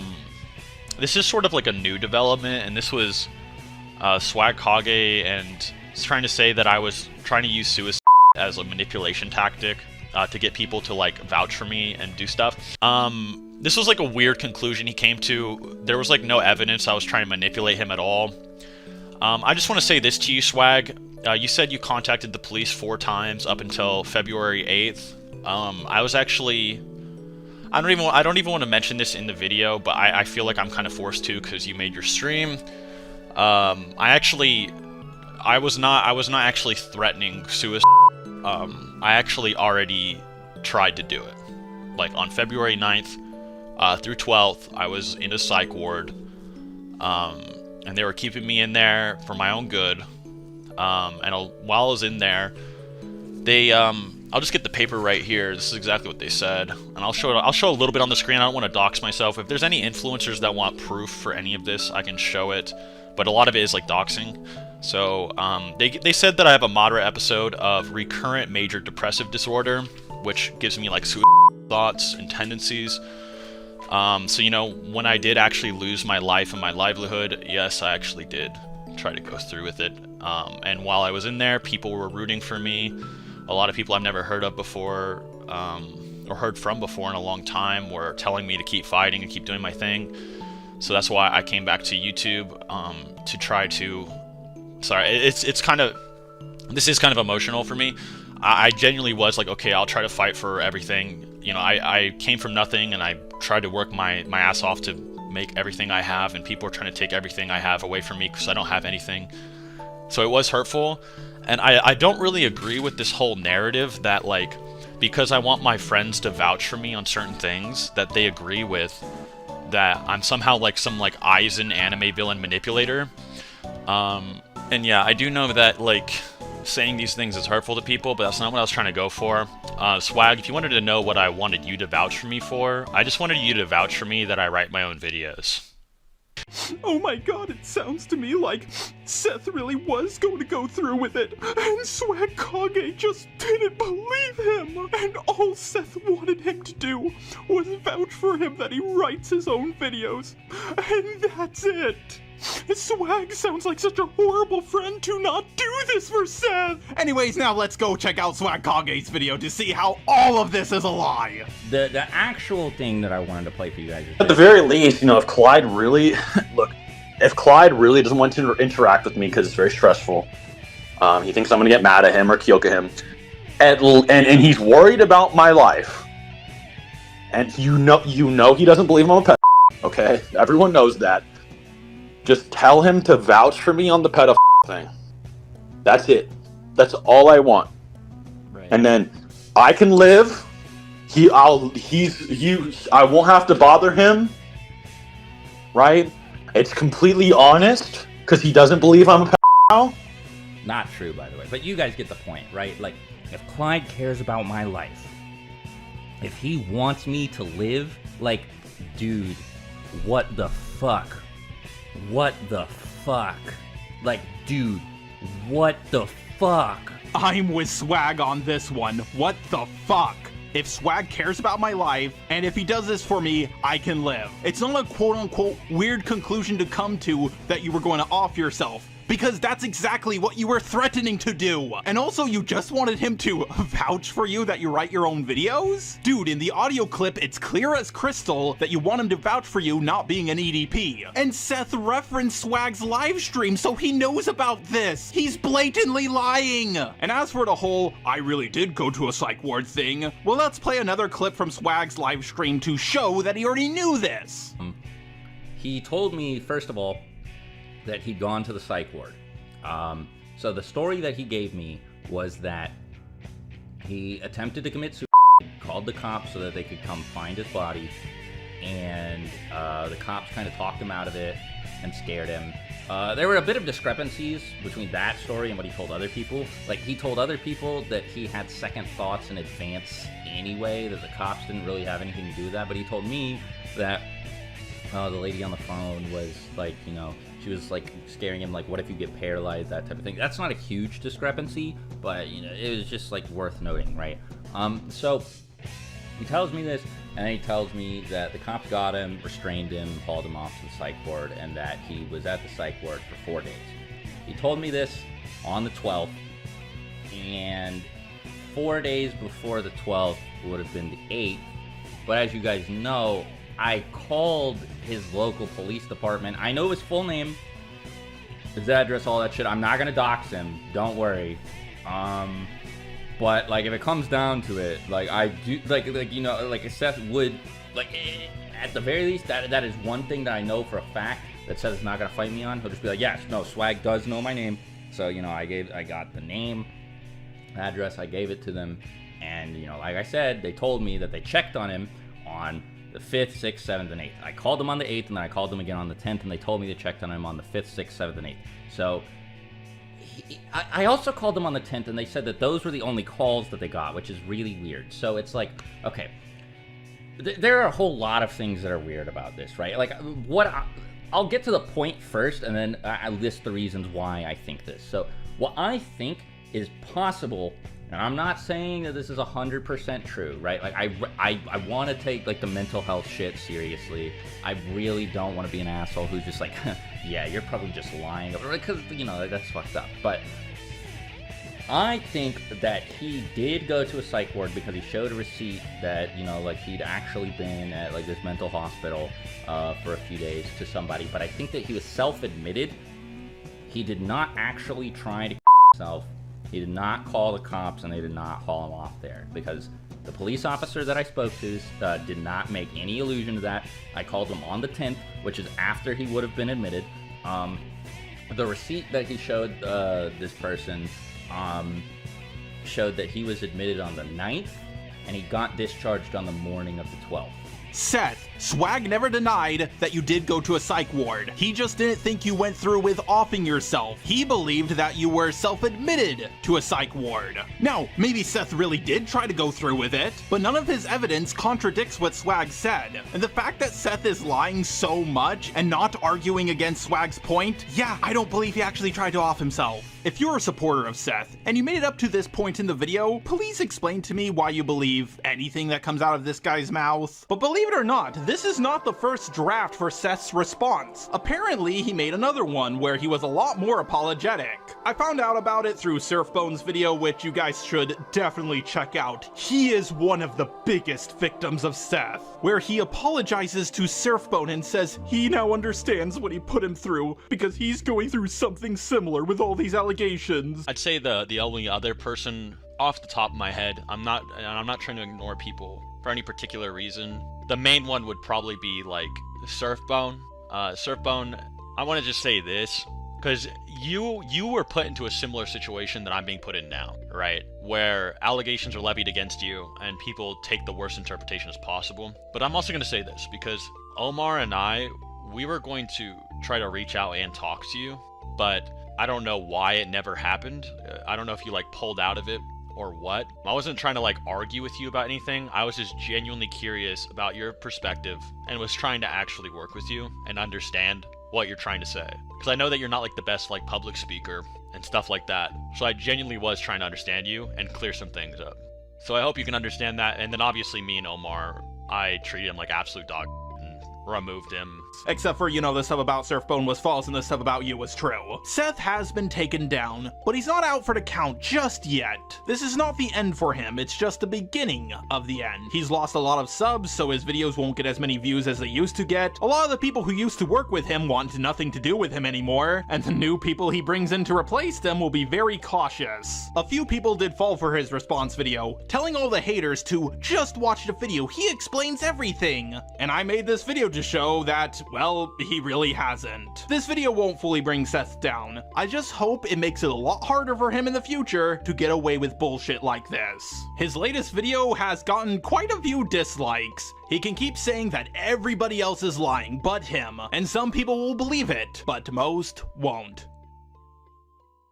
So originally I was gonna have Clyde in this video to share his thoughts on the whole situation, but he told me he's done with the Seth drama. But I want you all to know that me and him don't have any beef. And you should totally check out both the videos of Surfbone and Noodles. They deserve way more views for all the shit they had to go through. The main thing that I hope comes out from all of this is that the power scaling community will have a new golden age. Now that Seth isn't around to mess things up for, well, let's be honest here, everyone. What did I do to deserve this? I mean, what specifically? Out of any video I have ever made, this is by far the longest one. I want to thank all of you for being patient, waiting for this to come out. And now that Seth has been greatly weakened, I think it's finally time that I get back into power scaling videos once again. I keep thinking back to the last call I had with Seth, where he claimed that Clyde thought I was a criminal mastermind. Of course, when I asked Clyde about this, he denied it. Now Clyde could be lying to me, but I trust his word a lot more than Seth's. So I think this is just projection on Seth's part, and he's the one who thinks I'm a criminal mastermind. Seth, I just want you to know, I'm not a criminal mastermind, I just luck out a lot. I lucked out with Prismate Luke, Creepshow Art, Daft Pina, and so many other people I talked about. What, do you think I went on that live stream with you and Clyde, pretending to be tired and sick and not knowing that there was a live stream going on? Hoping desperately that it would get Clyde to doubt you just enough that he would start turning against you. And every time I made a video, whether it's on you or defending you, this was all a part of my long game to finally take you down once and for all. Come on now, Seth. No one's that smart.